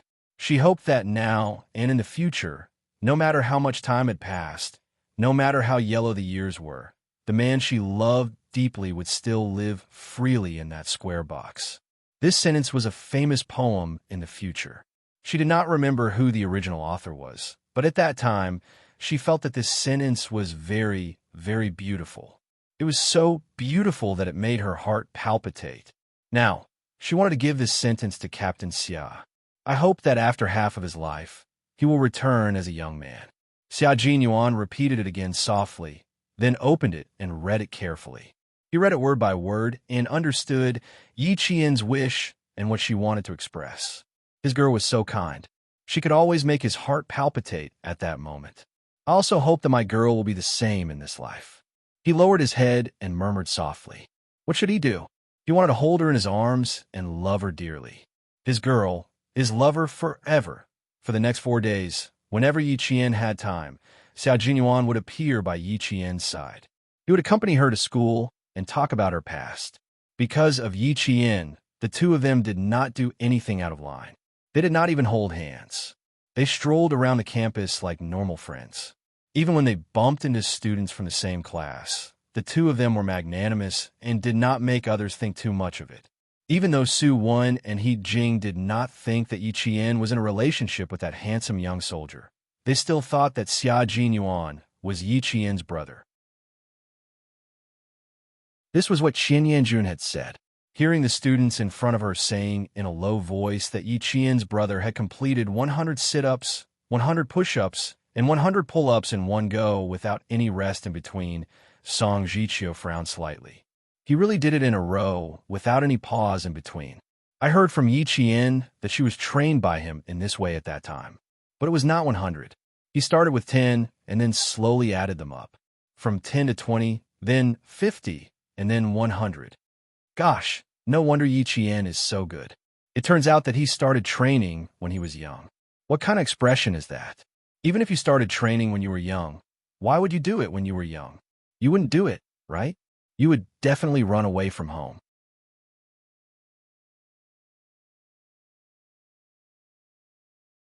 Chapter 3183. The student, who had been jealous just now, immediately gave up. You're right. I definitely wouldn't have done that when I was a child. I would have run away from home. So this is why Yi Qian is so awesome. Everyone is awesome for a reason. No one is born this way. It's all acquired through hard work. Work hard, young man. If you can be like Yi Qian for 4 years in a row, no matter rain or shine, you'll be as awesome as she is today. Before you work hard, you must have a brother first.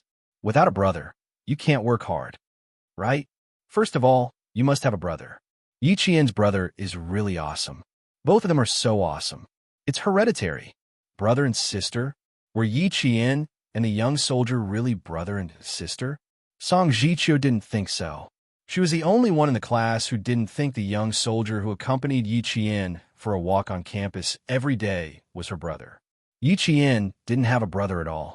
Song Jiqiu basically wouldn't participate in this kind of conversation.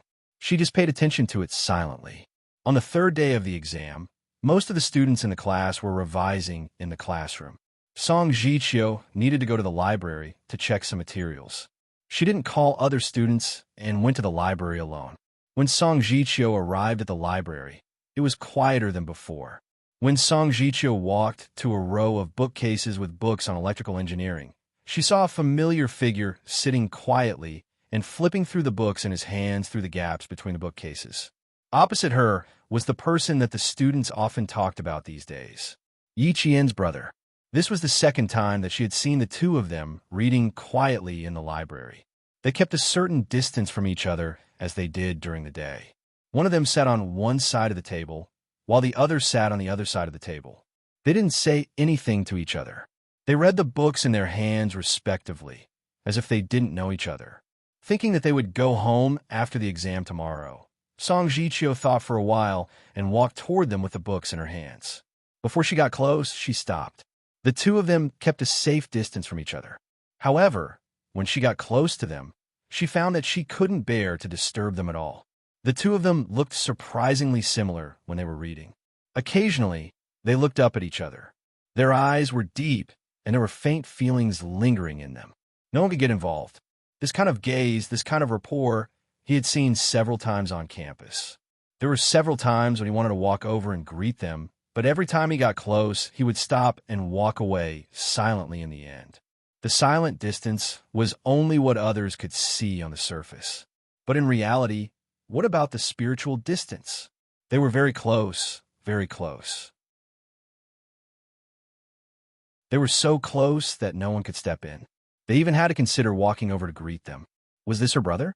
No, they were lovers. He was 100% sure that Yi Qian and that handsome young soldier were lovers, not siblings. Yi Qian was in a relationship. No one would have guessed it. It's here. Take a look. Xia Jinyuan spun the book in his hand so that the words were facing Yi Qian. Look at this. It's an experiment from 1932. It mentions construction. The two of them were talking about an experiment topic today. Yi Qian was not sure whether he had done every step correctly, so he came over to check the information during the evening's self-study session. Of course, Xia Jinyuan accompanied him. Song Jiqiu just stood there for a few seconds. The young soldier who had been talking to Yi Qian suddenly looked up. His eyes were like arrows pointing at the heart. At that moment, Song Jiqiu suddenly felt a sense of crisis and wanted to run away. Xia Jinyuan knew who he was. The coldness in his eyes gradually disappeared. He nodded slightly and smiled. Then he said to Yi Qian, "Is the student in your class looking for you?"